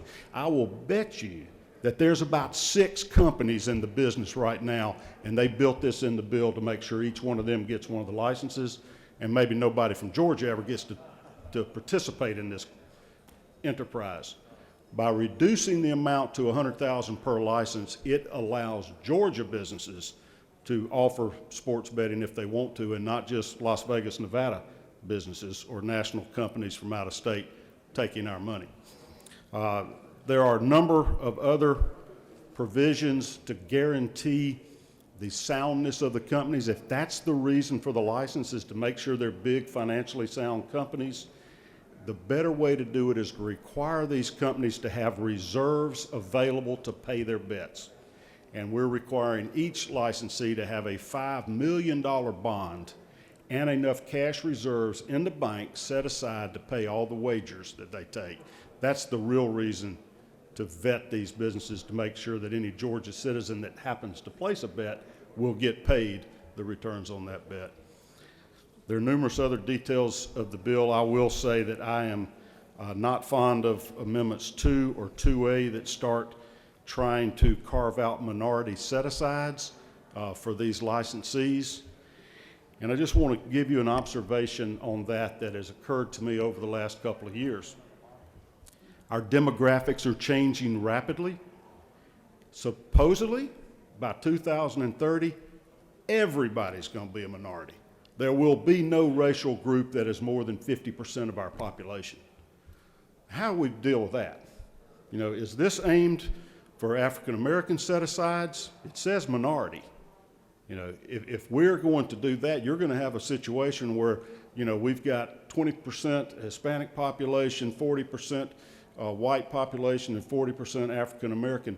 Every one of them is less than 50%. I don't think it's workable to do this, and I don't think it is wise for us to do it. So I would oppose Amendments 2 and 2A, but I would strongly encourage Amendment 1 to pass so that we can leave this in the hands of our voters. Mr. President, if there are no questions, I'll yield the well, but I'm happy to take questions if anybody has them. You have no questions. Thank you, Mr. President. I yield the well. Chair wants to make a quick announcement in between. There are boxed lunches that are outside in the hallway. The plan is for us to work through lunch, so if you want to go get a boxed lunch out in the hallway, if you're hungry, that's perfectly fine, but we're going to continue to debate. We're going to work through lunch. The chair is now going to recognize the senator from the 5th to speak to his amendment number 2.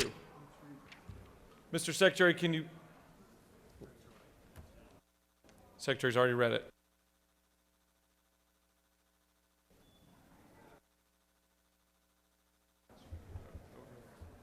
Thank you, Mr. President. Dear colleagues, I'm glad the distinguished chairman mentioned that you'd like to see minority participations and make sure that's why the application fees are lower. Well, I'm not an attorney and I'm not a federal prosecutor for sure, so I might not be articulate exactly what I want to say, but I want to make sure we have a minority participation. Also, the distinguished chairman just mentioned at some point we're going to have different minority, everybody will be minority. At that time, we're going to deal at the appropriate time.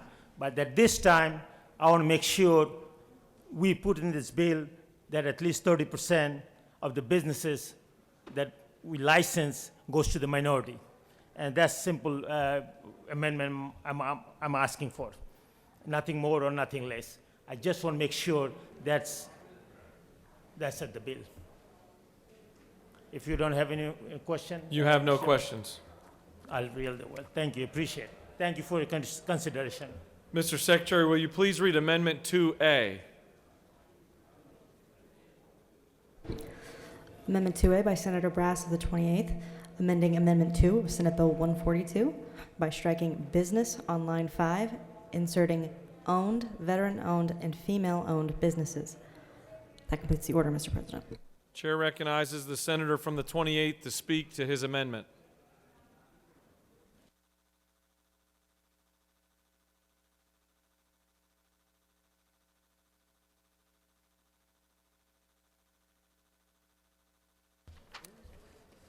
Thank you, Mr. President. So whether you support Amendment 2 or not, all I'm trying to do here is when you get into the set-aside world, you have minority-owned businesses, you have female-owned businesses, you have veteran-owned businesses, and typically in federal contracting, they have set-asides for each one of these businesses. And if I were to do a contract, they might have a goal set out for me to hit 29.7 or between about 29 and 32% towards minority businesses for my for subcontractors, and then that goal is somewhere usually typically between 6.7 and 7.5 for women-owned businesses. So simply all we're doing here is kind of trying to get this amendment in line with the federal contracting world. We did this when we set up the new industry of medical marijuana, and so I'm simply keeping us consistent. And to the senator from the 46th comments about, in the future we may all be in the minority. Well, at that point, 100% of the contracts and the licenses will be minority. So we wouldn't need to change a thing. So this keeps us in line with that. So that's all I'm trying to do is just keep us consistent. Thank you. I'll yield the well. Senator has yielded the well. Does any other senator wish to speak for or against the measure or the amendment? The chair sees none. The chair recognizes the senator from the 53rd to close debate.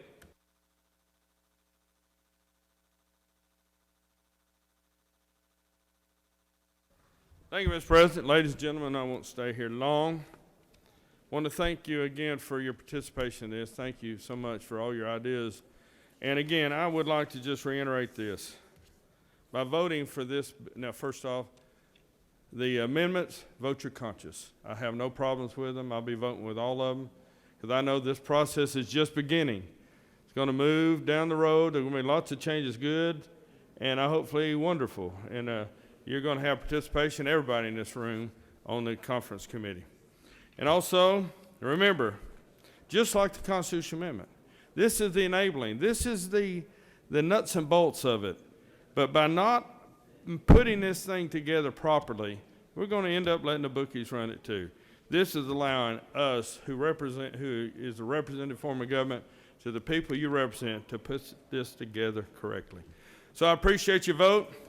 I'd be honored, so honored, if you'd help me pass this. I need 29 of my good, beautiful friends to vote for this. Thank you, Mr. President. I yield the way. Senator has yielded the well. All right, we're going to take up some amendments first. The first question is on the adoption of Amendment Number 1 by the senator from the 46th. Is there objection? The chair hears none, and amendment number 1 is adopted.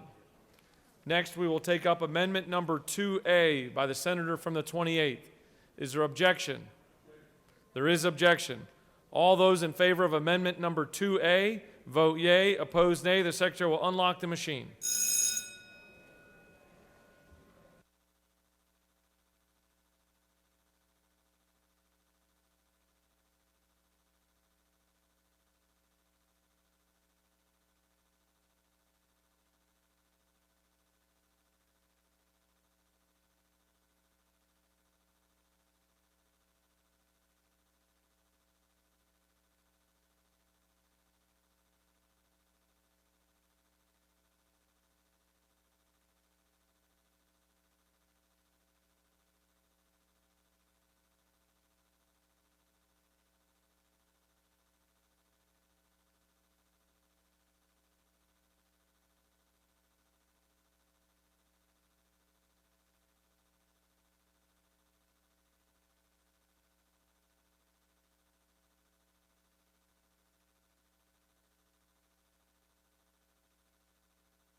Have all senators voted? Have all senators voted? We got to hold up for 1 second. Hallways clear. Ms. Secretary, please close the machine. On the adoption of amendment number 1, the yeas are 37, the nays are 13, and amendment 2A is adopted. We'll now take up amendment number 2 by the senator from the 5th. Is there objection to adoption of the amendment? There is objection. All those in favor of amendment number 2 vote yea. Opposed, nay. The secretary will unlock the machine.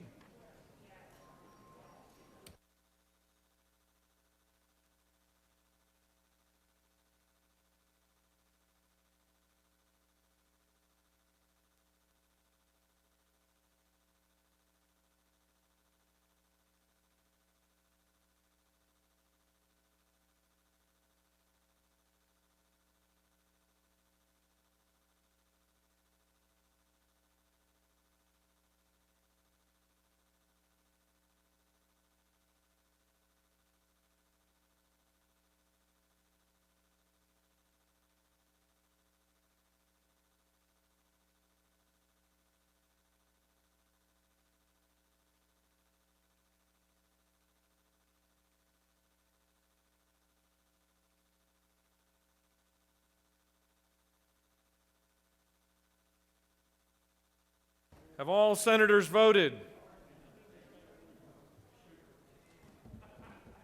Have all senators voted? Hallways clear. Mr. Secretary, please close the machine. On the adoption of the amendment, the yeas are 24, the nays are 26, and amendment number 2 is lost. All right, now we're going to take up the measure. The question is on the adoption of the committee substitute as amended. Is there objection to adoption of the committee substitute as amended? Chair hears none. The committee substitute as amended is adopted. Is there objection to agreeing to the report of the committee which is favorable to the passage of the bill? The chair hears none. The report of the committee is agreed to. Is there objection to the main question being ordered? The chair hears none, and the main question is ordered. Questions on the passage of the bill by substitute. All those in favor vote yea. Opposed, nay. The secretary will unlock the machine.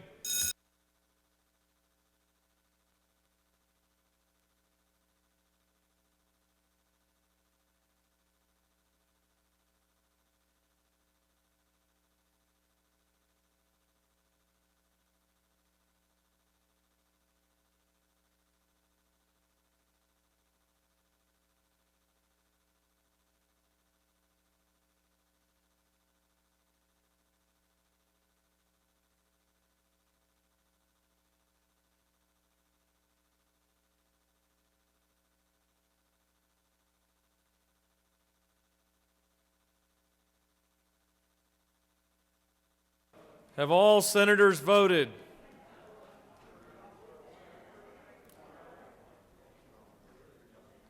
Have all senators voted?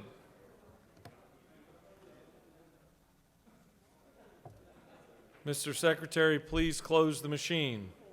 On the passage of the bill, the yeas are 34, the nays are 17. This bill, having received the requisite constitutional majority, is therefore passed by substitute.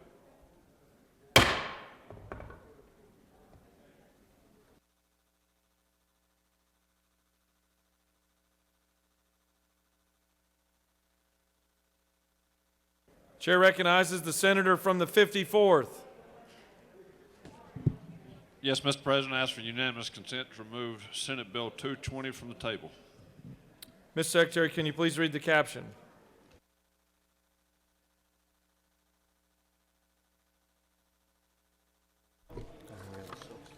Senate Bill 220 by Senator Payne of the 54th and others. Bill to be entitled an Act to amend Article 2, Chapter 14, Title 20 of the Official Code of Georgia annotated, relating to Education Accountability Assessment Program so as to create the Georgia Commission on Civics Education, to provide for membership, filing of vacancies, terms, officers, duties, meetings, reimbursement of members of the Commission, and for other purposes. Mr. President, on February 26, 2021, the Senate Committee on Education and Youth recommends that this bill do pass by substitute. Respectfully submitted, Senator Payne of the 54th District Chair.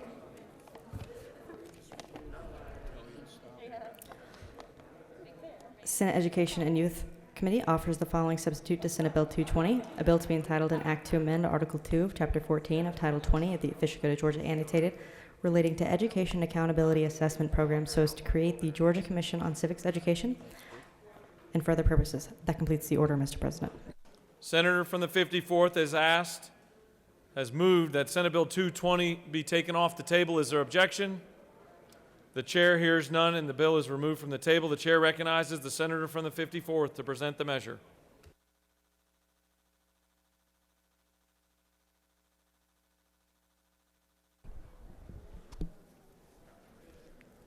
Thank you, Mr. President.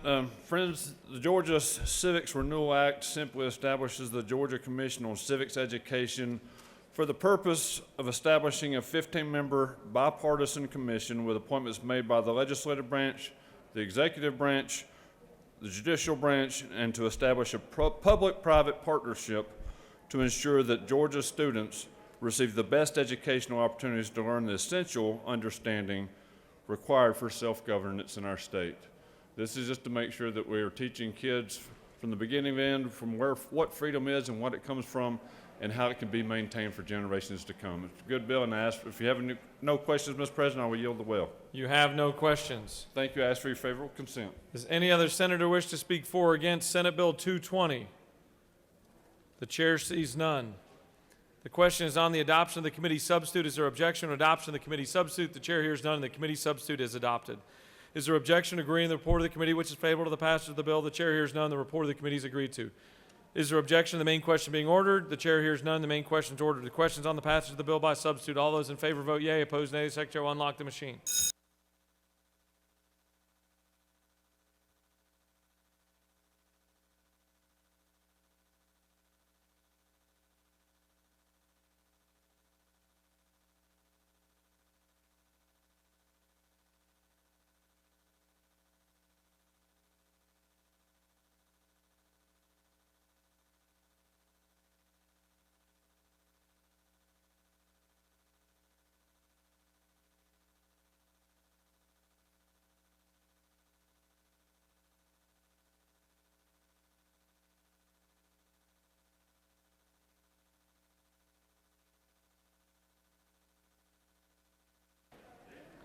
Have all senators voted?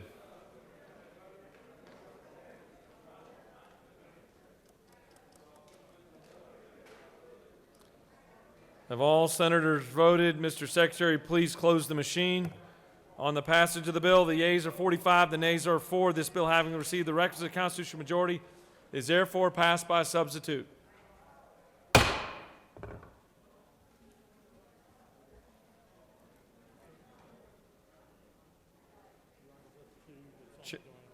Chair recognizes the senator from the 28th for a motion. Mr. President, I ask for unanimous consent to remove SB 246 from the table. Mr. Secretary, can you please read the caption?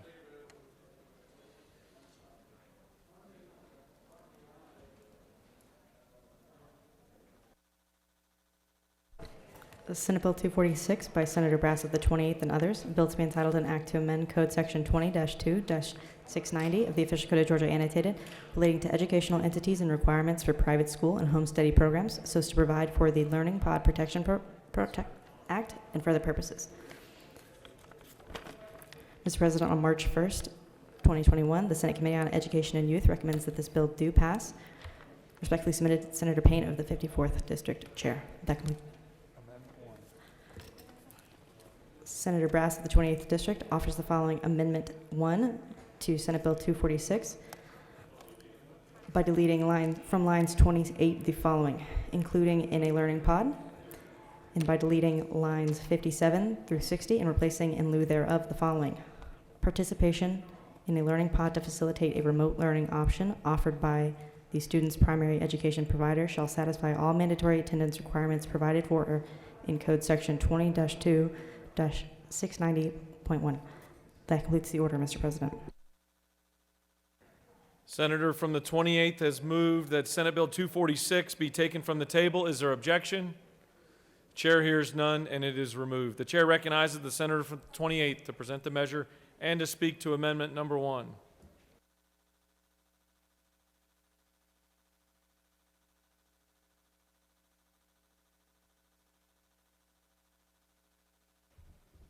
Thank you, Mr. President. In March of last year, all our worlds changed. And families with children in schools had to adapt. And what we saw was when our schools went to this virtual learning model, many families, working families where both parents had to work, they had to group their children together, what became known as a learning pod. Well, these learning pods in some other states, what we found was that they were coming in and requiring certain licensing. They were requiring certain inspections.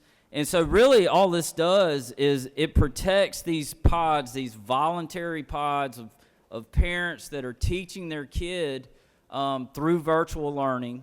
We're simply saying that no Board of Education, local board, the state, nobody can come in and regulate those.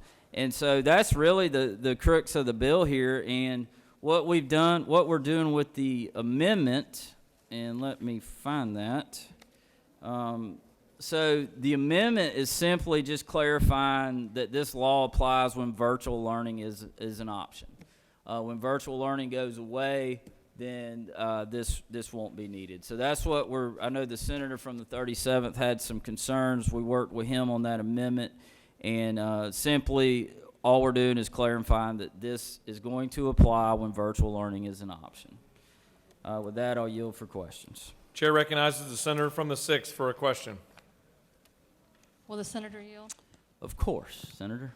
With respect to the regulations that you're saying that we're trying to stop, and we're trying to stop these local boards of education or the state, what prompted you to bring this bill? Was there a particular board of education that was going after these learning pods?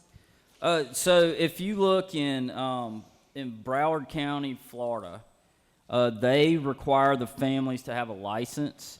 If you look in Oregon, they're requiring that these families register as child care centers. In North Carolina, a learning pod cannot be larger than 2 families, or it's considered a private school. So this is the types of things that we're trying to prevent. And in your district, up in the 6, Atlanta Public Schools not being in-person learning right now. These learning pods are very prevalent in your district, and I'm simply trying to help your families as well as mine. Will the senator yield? Oh, of course, Senator. I appreciate you doing some good work for the people of the 6th. They're So good with people. respect to my question, though, there hasn't been any move by any local board of education, municipality, county, with respect to trying to regulate these learning pods, correct? If you're speaking of this state. Yes. Okay. The one that we're in. This state, you didn't specify. So in this state, I am not aware of that happening. We're simply trying to prevent it from happening. In terms of these learning pods, will the senator yield? Of course, Senator. So are you aware of any regulations or requirements in terms of when people choose to homeschool their children? So in homeschool, they really apply under, these laws don't apply under them. And there does need to be some clarifying language on the homeschool piece. Quite honestly, the bill should not even mention homeschool, because there are no regulations per se on the homeschool. So I think I know where you're going, and there is some language in the bill that does touch on the homeschool, and that was not the intent. And that does need to be cleaned up. If you have a friendly amendment, I'm all for it. But I was not here Monday when the bill was in committee, and there were several things I was not able to address. I've tried to address in a floor amendment as much as I could today in a short amount of time. And will the senator yield for one more Of question? course, Senator. In terms of the learning pods, they have been precipitated by the fact that we've been in a pandemic, correct? Correct. And that a lot of schools have not been able to do face-to-face instruction, right? Some have not. Many have. Right. And also APS is back face-to-face, so just 5 so days you a know. week. That's great to hear. Well, we're getting there. Okay. In terms of that, though, why is this going to be a general law that has application after a pandemic is over, where we will not need learning pods per se? Senator, if you'd like to bring a friendly amendment, I'm all for it. But again, I think the language in my amendment does clarify that when virtual learning is not an option, then this doesn't matter. But if you'd like to clarify with an amendment, this is you know the process and you know the system, and you can certainly do that. And you're very good at it, by the way. I think I need some lunch. I'm gonna sit down. The senator yields. Do you continue to yield? If there's any more questions, I will. Chair recognizes the senator from the 40th for a question. Thank you. Does the gentleman yield? I do, to the gentle lady from the 40th. Are you familiar with the statewide charter schools that offer virtual education, such as the Georgia Cyber Academy? I am.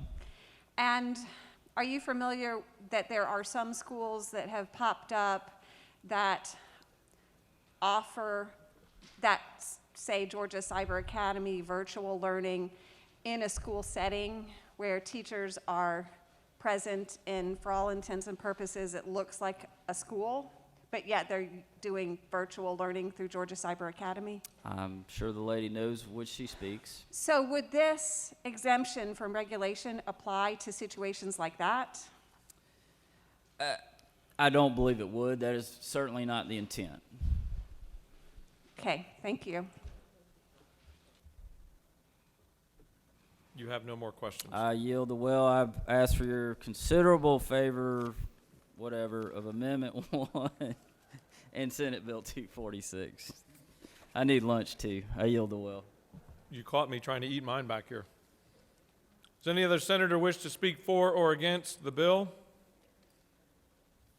All right, first we're going to take up Amendment number 1 by the senator from the 28th. Is there objection to adoption of Amendment number 1? The chair hears none, and Amendment number 1 is adopted. Is there objection to agreeing to the report of the committee which is favorable to the passage of the bill? The chair hears none. The report of the committee is agreed to. Is there objection to the main question being ordered? Chair hears none, and the main question is ordered. Questions on the passage of the bill as amended. All those in favor vote yea. Opposed nay. The secretary will unlock the machine.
Have all senators voted? Mr. Secretary, please close the machine.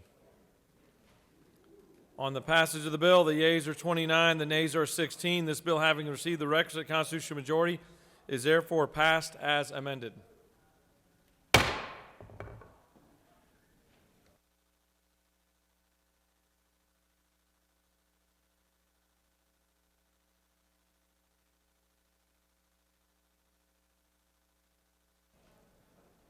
Chair recognizes the senator from the 29th.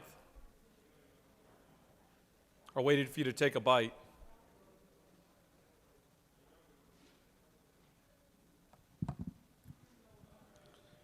Mr. President, I move that Senate Bill 210 be taken off the table. Mr. Secretary, can you please read the caption?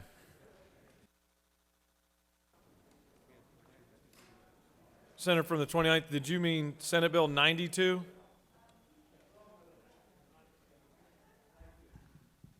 Yes, sir. Senator from the 29th has asked that Senate Bill 92 be taken from the table. Mr. Secretary, will you please read the caption? Senate Bill 92 by Senator Robertson of the 29th and others. A bill to be entitled an act to amend Part 1 of Article 2 of Chapter 13 of Title 16 of the District Code of Georgia annotated relating to schedules, offenses, and penalties regarding the regulation of controlled substances so as to prohibit the sale to and by minors of drug products containing dextromethorphan, provide for definition and for other purposes. Mr. President, on February 24th, 2021, the Senate Committee on Judiciary recommends that this bill do pass by substitute, submitted by Senator Strickland of the 17th District Chair. The Senate Committee on Judiciary offers the following substitute to Senate Bill 92. A bill to be entitled an act to amend Part 1 of Article 2 of Chapter 13 of Title 16 of the OCGA relating to schedules, offenses, and penalties regarding the regulation of controlled substances so as to prohibit the sale to and by minors of drug products containing dextromethorphan and for other purposes. That completes the order, Mr. President. Senator from the 29th has moved that Senate Bill 92 be removed from the table. Is there objection? Chair hears none, and it's taken off the table. The chair recognizes the senator from the 29th to speak to the measure.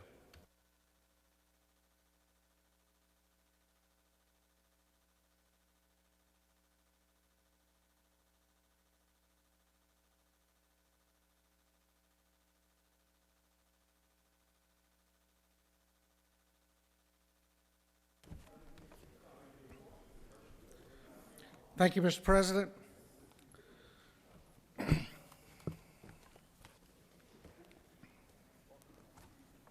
Colleagues, I rise today to speak about an extremely serious issue within our communities today.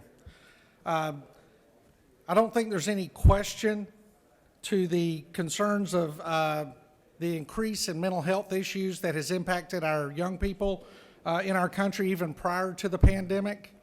And now as we moved into the pandemic, we've seen other issues arise. And over the past few years, one of the concerns we've had is with a cough medicine that contains dextromorphin. And what a lot of our young people have done is they've discovered that they can get some euphoric feelings by taking this cough syrup and taking it either straight or mixing it with something else and creating certain types of drinks that you may have heard of on the street. Some of them are referred to as lean. Some of them are referred to as purple drink, and some of the other slang names. And during the committee hearings in Judiciary, we had testimony from the testimony from the Senator of the 22nd talking about the devastating damage that these types of concoctions have in some of our urban areas, such as Chicago and in some cities where these young people realize they can't get the adult drinks that they might want or that they see advertised, so they make their own. And it has led to deaths and suicides and other issues. What this legislation does is it requires that the merchant ask for identification to show the purchaser's age, which is an individual 18 years or older. And if the person is of age, they're allowed to sell it. And if they do sell it to a minor, which is any person under the age of 18 for this legislation, the merchant would receive for the first offense, a letter from local law enforcement. Second offense would be a misdemeanor. And the same thing for anyone attempting to purchase this. Mr. President, if there are no questions, I will yield the well. You have no questions. Thank you, sir. Does any other senator wish to speak for or against Senate Bill 92? Chair sees none. The question is on the adoption of the committee substitute. Is there objection to adoption of the committee substitute? Chair hears none. The committee substitute is adopted. Is there objection to agreeing to the report of the committee which is favorable to the passage of the bill? Chair hears none. The report of the committee is agreed to. Is there objection to the main question being ordered? Chair hears none, and the main question is ordered. The question is on the passage of the bill by substitute. All those in favor vote yea. Opposed, nay. The secretary will unlock the machine.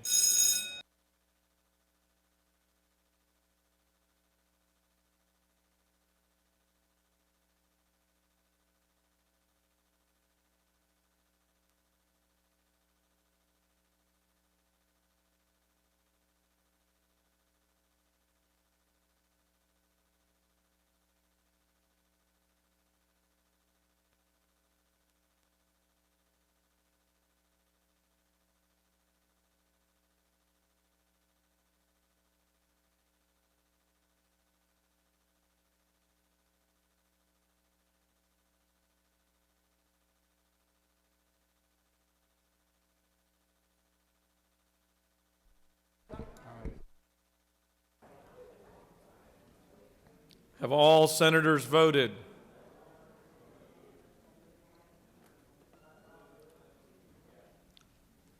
Got a thumbs up in the hallway? Mr. Secretary, please close the machine. On the passage of the bill, the yeas are 44, the nays are 1. This bill, having received the requisite constitutional majority, is therefore passed by substitute.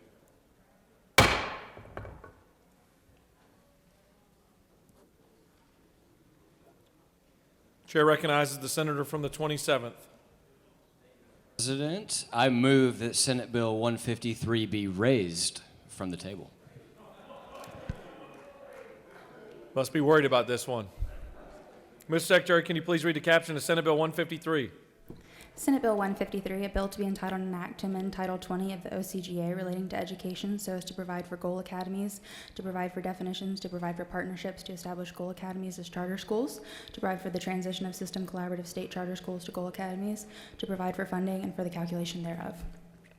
The Senate Committee on Education and Youth recommends that this bill do pass by substitute. Senator Payne of the 54th Chairman.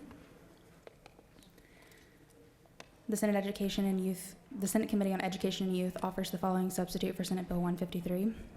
To amend Title 20 of the OCGA relating to education so as to provide for goal academies, to provide for definitions, to provide for the establishment of goal academies as state chartered special schools, to provide for the transition of system collaborative state charter schools to goal academies. That completes the order, Mr. President.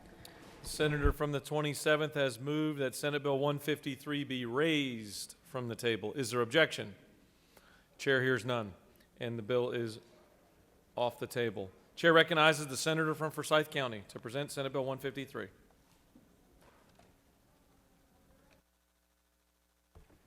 Thank you, Mr. President. I do want to start introducing Senate Bill 153 by saying it's been an honor to stand shoulder to shoulder with your office and Mike Dudgeon as we've worked through this process. And many of you have probably heard about this bill as it did make its way through the process.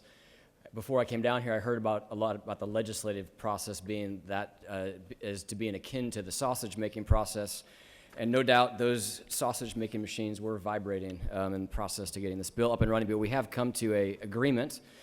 What Senate Bill 153 does is it recognizes the fantastic work of 3 specific state charter schools that we have in the state of Georgia that are focused on helping those students who are struggling to stay in school and may otherwise drop out of the system.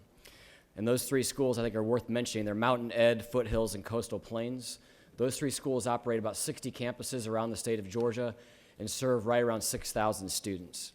What we've heard, though, is that we need to secure a long-term funding formula and funding plan for these schools, and that's what Senate Bill 153 in its current form does.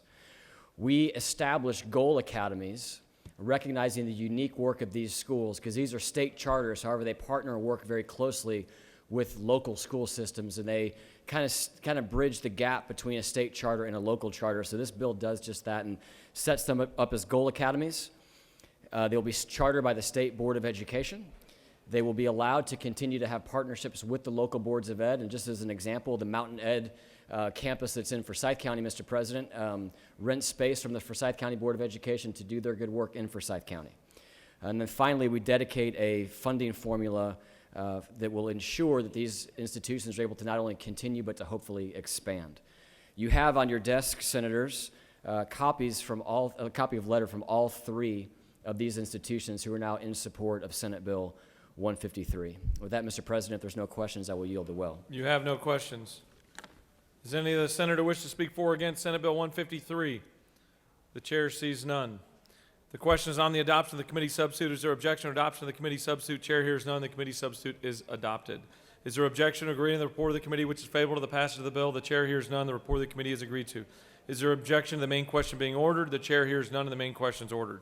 Questions on the passage of the bill by substitute. All those in favor vote yea. Opposed nay. The secretary will unlock the machine.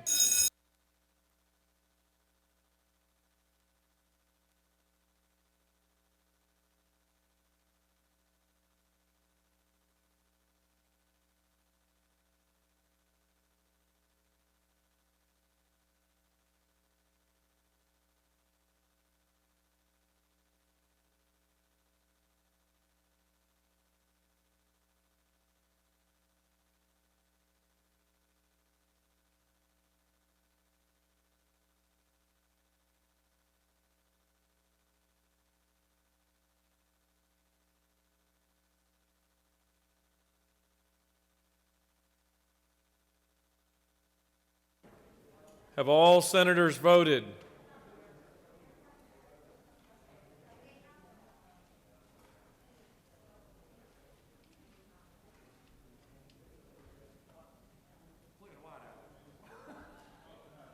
You're not a first-round draft pick as a wideout.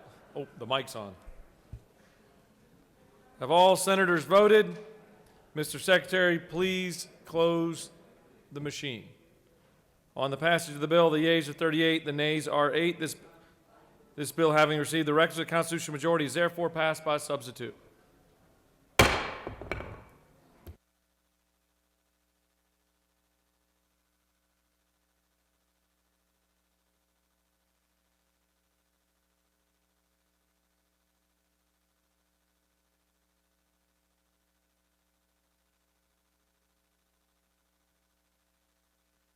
Mr. Secretary, will you please read the message that we just received from the House?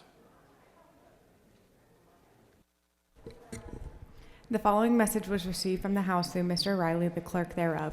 Mr. President, the House has passed by the requisite constitutional majority the following bill of the House. House Bill 81 by Representatives Ralston of the 7th and others, a bill to be entitled an act to make and provide appropriations for the state fiscal year beginning July 1st, 2021 and ending June 30th, 2022, and for other purposes. Chair recognizes the majority leader. Mr. President, I ask unanimous consent that the rules be suspended to allow for the first reading and reference of HB 81. The majority leader has moved that the rules be suspended for the first reading and assignment of House Bill 81. Is there objection? The chair hears none, and it is assigned to appropriations.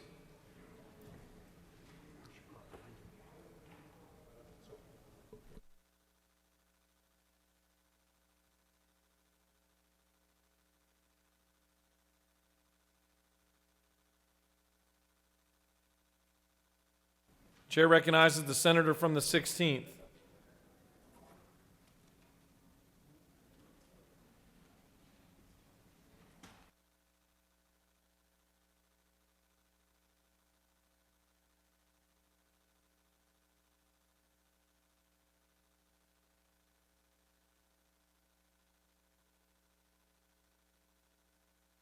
Chair recognizes the senator from the 16th for a motion.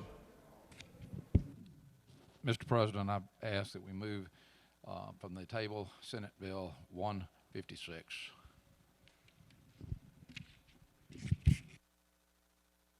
Mr. Secretary, will you please read the caption?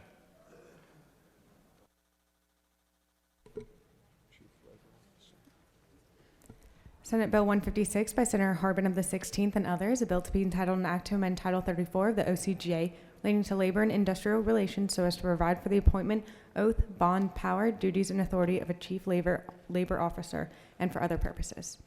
The Committee on Insurance and Labor recommends that this bill do pass by substitute. Respectfully submitted, Senator Burke of the 11th.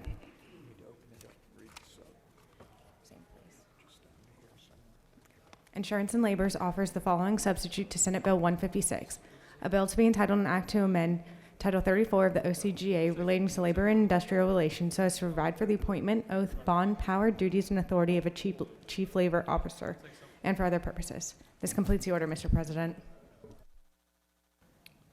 Senator from the 16th has moved that Senate Bill 156 be removed from the table. Is there objection? Chair hears none, and it's taken off the table. The chair recognizes the senator from the 16th to present the bill.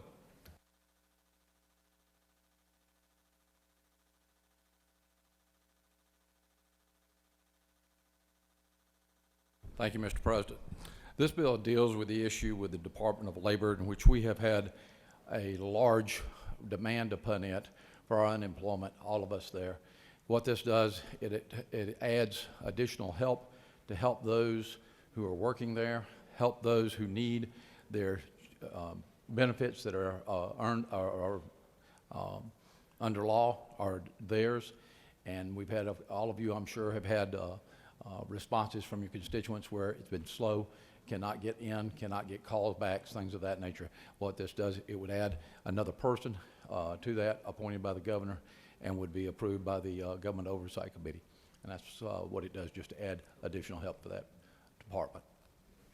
You have no questions. Chair recognizes the senator from the 29th to speak to the measure.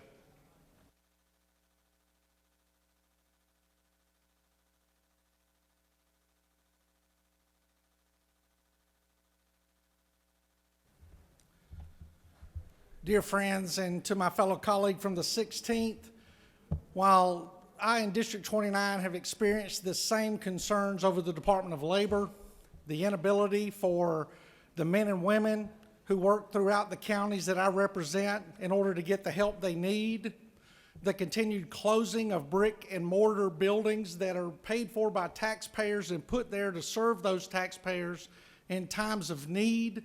While I understand all of that, I cannot support any measure that goes to push against the responsibilities, the duties, and the oath that is taken by a statewide elected official.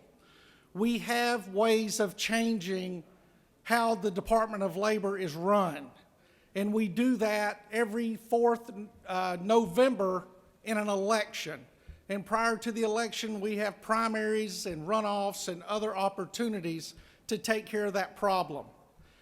While my friend's intent is very clear and honest, and I understand it, I feel that this is a dangerous precedent that in the future, will we think about the same thing for other members of the executive branch, or will we start looking into the Senate and to the House and think that we should make those changes there? I stand adamantly opposed against this, and I would ask friends and colleagues in this chamber to vote against this legislation and send that strong message to our Commissioner of Labor that we are not satisfied with the job done. And when we each raise our right hand and take an oath, no matter what the elected position is, that we're there to sacrifice everything within us to serve the people that we are supposed to serve, and that department has failed.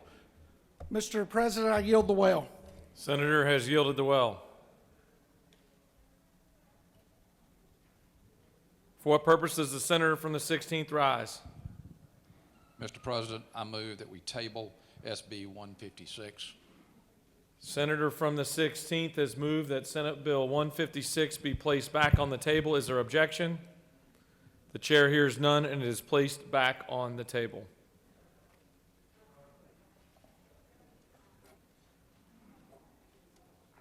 Chair recognizes the senator from the 17th for a motion. Mr. President, I move that Senate Bill 163 be taken from the table. Mr. Secretary, can you please read the caption?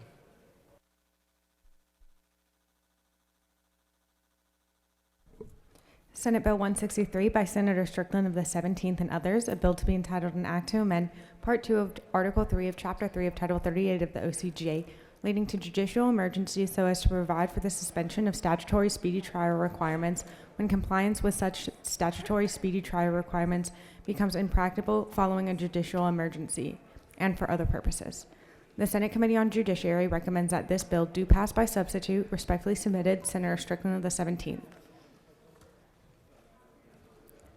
Senate Judiciary offers the following substitute to Senate Bill 163, a bill to be entitled an act to amend Part 2 of Article 3 of Chapter 3 of Title 38 of the OCGA relating to judicial emergencies so as to provide for the suspension of statutory speedy trial requirements when compliance with such statutory speedy trial requirements becomes impracticable following a judicial emergency, and for other purposes.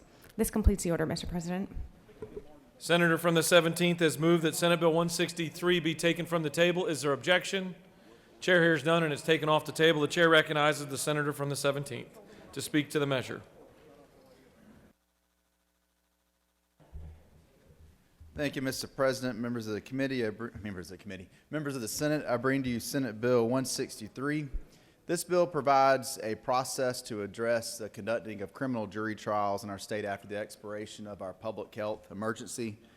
Without this bill, under our statutory speedy trial provisions, we have potential to have cases where the courts will be forced to try or dismiss cases based on gamesmanship versus orderly trying cases based on how long they've been pending and where an individual may be incarcerated. So with that, Mr. President, if there are no questions, I'll ask your favorable consideration of Senate Bill 163. You have no questions. Thank you very much. Does any other senator wish to speak for or against Senate Bill 163? The chair sees none. The question is on the adoption of the committee substitute. Is there objection to adoption of the committee substitute? Chair hears none. The committee substitute is adopted. Is there objection to agreeing to the report of the committee which is favorable to the passage of the bill? Chair hears none. The report of the committee is agreed to. Is there objection to the main question being ordered? Chair hears none and the main question is ordered. Questions on the passage of the bill by substitute. All those in favor vote yea. Opposed nay. The secretary will unlock the machine.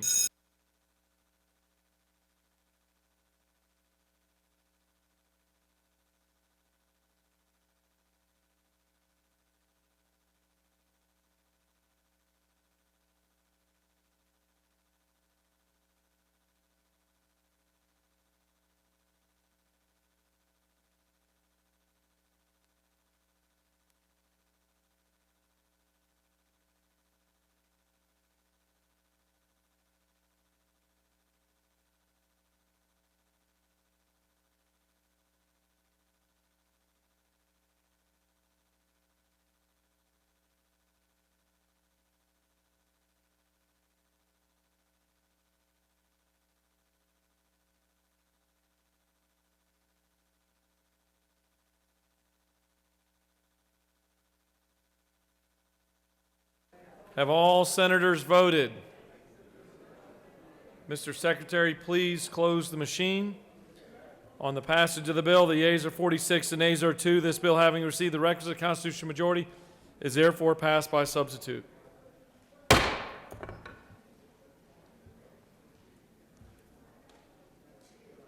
Chair recognizes the senator from the 31st. Mr. President, I respectfully request Senate Bill 200 be taken off the table.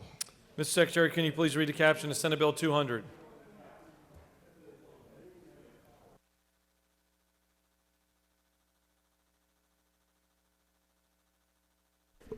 Senate Bill 200 by Senator Anna Vitarte of the 31st and others, a bill to be entitled an act to amend Part 1 of Article 3 of Chapter 3 of Title 38 of the OCGA relating to emergency powers of the governor so as to provide that certain business and religious institutions may continue or resume operations if in compliance with applicable safety procedures during certain states of emergencies and for other purposes.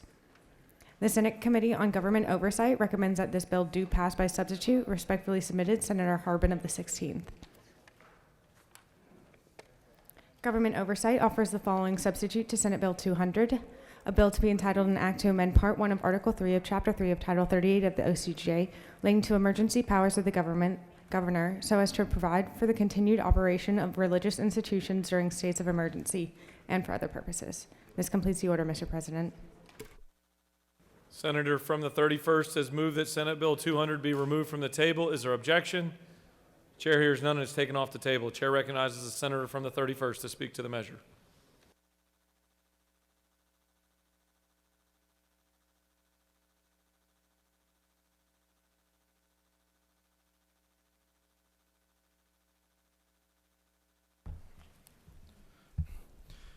Thank you, Mr. President. Colleagues, I ask for your favorable consideration of Senate Bill 200. Senate Bill 200 creates a pathway for businesses and churches to operate under modified operations during a state of emergency, provided it follows all health protocols and procedures issued under a state of emergency issued by the governor. I ask you to vote green if you support your churches and small businesses in your community, and if you don't, go ahead and vote red. Mr. President, I yield the well if there's no questions. You have a question. You have a question. Chair recognizes a couple of questions. Chair recognizes the minority leader for a question. The Senator Yield. Yes, Leader. Is it not true that religious freedom is not a license to endanger other people and the public? Please repeat the question one more time. Can't hear you. Is it not true that religious freedom is not a license to endanger other people and the public? Leader, if that's what you believe, but I think we as a people have a right to assemble in our churches, and I think as long as we in our communities follow the necessary health protocols that the experts put out there, we should be able to move forward and protect that right. Would the Senator further yield? Yes, ma'am. Isn't it also true that the Georgia Constitution and the U.S. Constitution already protect religious freedom, especially in times of crisis? I hope the Georgia Constitution and the U.S. Constitution always protects our freedoms of religion. Thank you, Senator. I just had concerns about those two things. Do you continue to yield? Yes, Mr. President. Chair recognizes the senator from the 48th for a question. Thank you. Senator, do you yield? Yes, ma'am. Thank you. I just want to clarify some things in the bill and to just hypothetically consider some other states of emergency aside from the one we're currently under. So just hypothetically, could the governor, if your bill passes, restrict a house of worship from being open or continuing, quote, all activities in the case of, let's say, a Category 5 hurricane? No. Basically, this bill, if you follow health protocols under a state of emergency issued by the governor, you can remain open. Very similar to what Governor Kemp has done currently. Do you continue to yield? Yes, Senator. I'm sure you're aware of the Supreme Court case that was brought forth from California that was ruled on a couple of months ago. I think it was South Bay United Pentecostal Church v. Newsom, which has to do with some of these similar issues. Are you familiar with that case? I haven't read much case law from the state of California, being that we're in Georgia. It's a Supreme Court case that's relevant to this issue. So just to fill you in, the ruling on this Supreme Court case was that the church was being treated differently than other institutions. Senator, can you please phrase this in the form of a question and not make a point? Sure. Are you aware that the ruling in this case was that the church was being treated differently than other institutions, such as secular businesses, and this was determined to be unconstitutional? Senator, if that's what you say, I'm here legislating on behalf of the state of Georgia, not the state of California. This is the Constitution of the United States, is what I'm talking about. Well, I believe if the Constitution of the United States protects our religious freedoms, then that's what I support. So in your bill, is it not true then that churches are being also treated differently than other businesses because they'd be able to continue, quote, all operations? Isn't this also unconstitutional then under this Supreme Court ruling? Senator, I believe our churches have a higher standard in terms of our abilities to gather and convene in terms of our religious rights in this country and in this state. And so I think as long as churches and small businesses are doing what is in the order, once again, in the state of emergency, I think they should have the right to stay open as long as they follow the protocol set forth by the governor. So just to clarify again, you're saying that churches should be held to a different standard than other No, I types think of I've answered the institutions and question, businesses? Senator. All right, thank you for answering my questions. You have no more questions. Thank you. Does any other senator wish to speak for or against Senate Bill 200? The chair sees none. The question is on the adoption of the committee substitute. Is there objection to adoption of the committee substitute? Chair hears none. The committee substitute is adopted. Is there objection to agreeing to the report of the committee, which is favorable to the passage of the bill? The chair hears none. The report of the committee is agreed to. Is there objection to the main question being ordered? The chair hears none, and the main question is ordered. Questions on the passage of the bill by substitute. All those in favor vote yea. Opposed, nay. The secretary will unlock the machine.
Have all senators voted?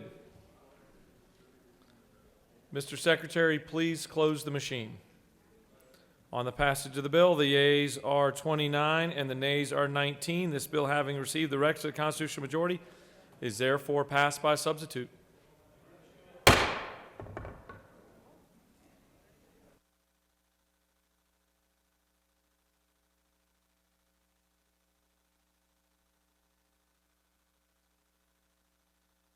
Chair recognizes the senator from the 51st. Yes, sir. Thank you, Mr. President. I ask that we remove Senate Bill 165 from the table. Ms. Secretary, can you please read the caption?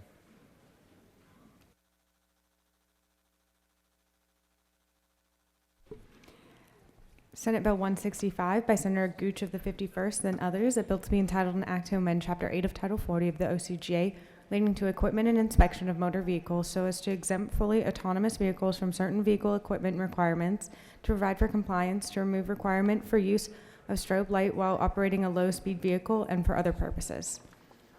The Senate Committee on Transportation recommends that this bill do pass by committee substitute. Respectfully submitted, Senator Ginn of the 47th.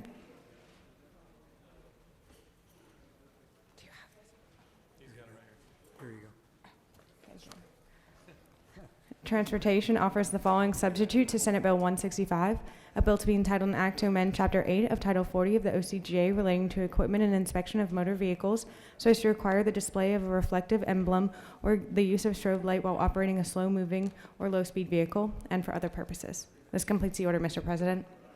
The Majority Whip has moved that Senate Bill 165 be removed from the table. Is there objection?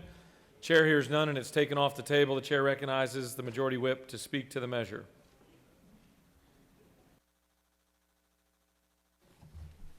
Thank you, Mr. President and colleagues. This is a very straightforward and simple bill, probably the easiest one you'll vote for today. This bill only allows currently for slow-moving vehicles like electric golf carts and so forth. It requires the strobe be placed on top of that slow-moving electric vehicle. This bill allows for the use of either the strobe or the emblem, the iron triangle that you see on farm tractors and so forth. So it's an option of one or the other. It would require one of the two, but not both. So I'll be happy to take any questions or yield. You have no questions. Does any other senator wish to speak for or against Senate Bill 165? The chair sees none. The question is on the adoption of the committee substitute. Is there objection to adoption of the committee substitute? Chair hears none. The committee substitute is adopted. Is there objection to agreeing to the report of the committee which is favorable to the passage of the bill? The chair hears none. The report of the committee is agreed to. Is there objection to the main question being ordered? The chair hears none, and the main question is ordered. The question is on the passage of the bill by substitute.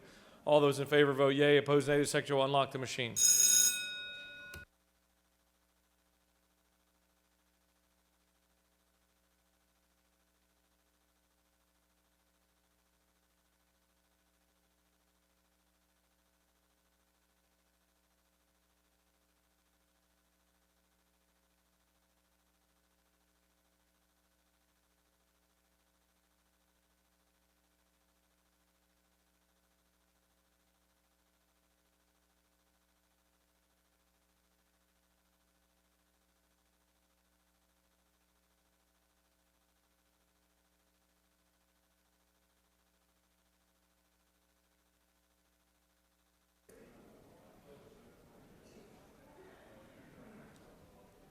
Have all senators voted?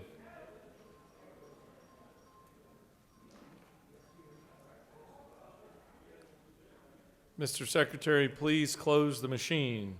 On the passage of the bill, the yeas are 48, the nays are 0. This bill, having received the requisite constitutional majority, is therefore passed by substitute.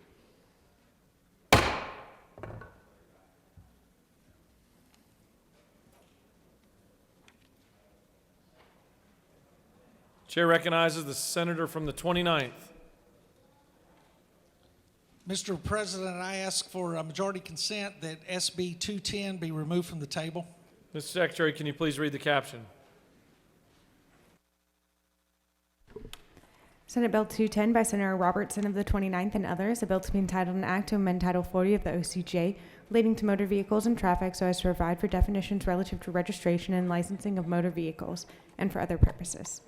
The Senate Committee on Science and Technology recommends that this bill do pass. Respectfully submitted, Senator Dolezal of the 27th.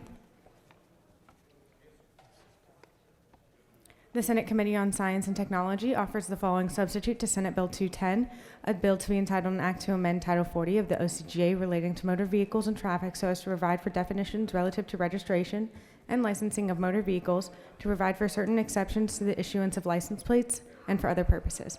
This completes the order, Mr. President. Senator from the 29th has moved that Senate Bill 210 be taken off the table. Is there objection? Chair hears none, and it is removed from the table. The chair recognizes the senator from the 29th to present the bill.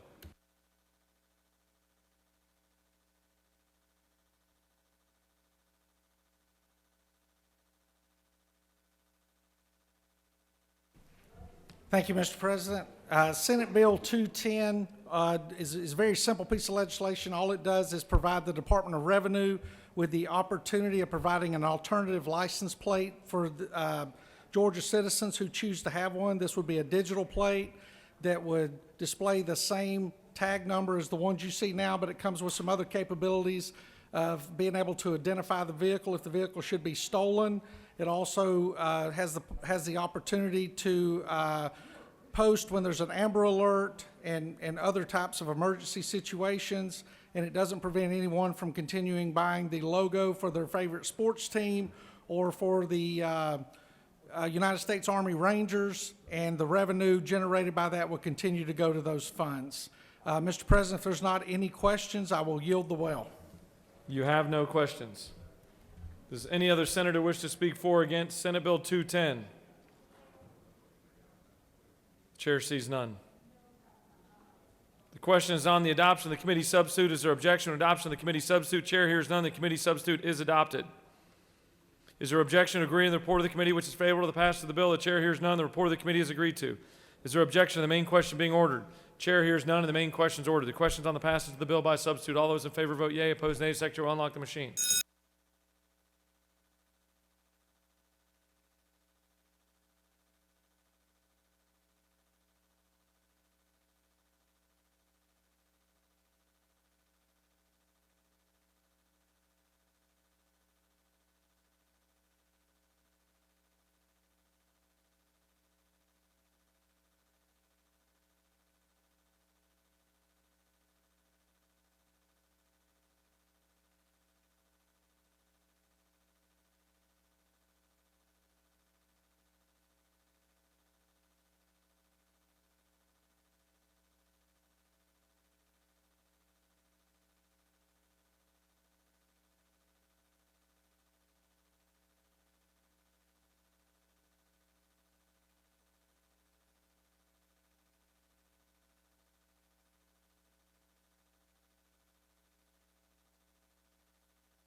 Have all senators voted? Have all senators voted? Always clear? Mr. Secretary, please close the machine. On the passage of the bill, the yeas are 30 and the nays are 16. This bill, having received the requisite constitutional majority, is therefore passed by substitute. All right, we're going to take a quick 20-minute break. Let everybody reset a little bit, and we will come back in 20 minutes. So let's just call it 1:25.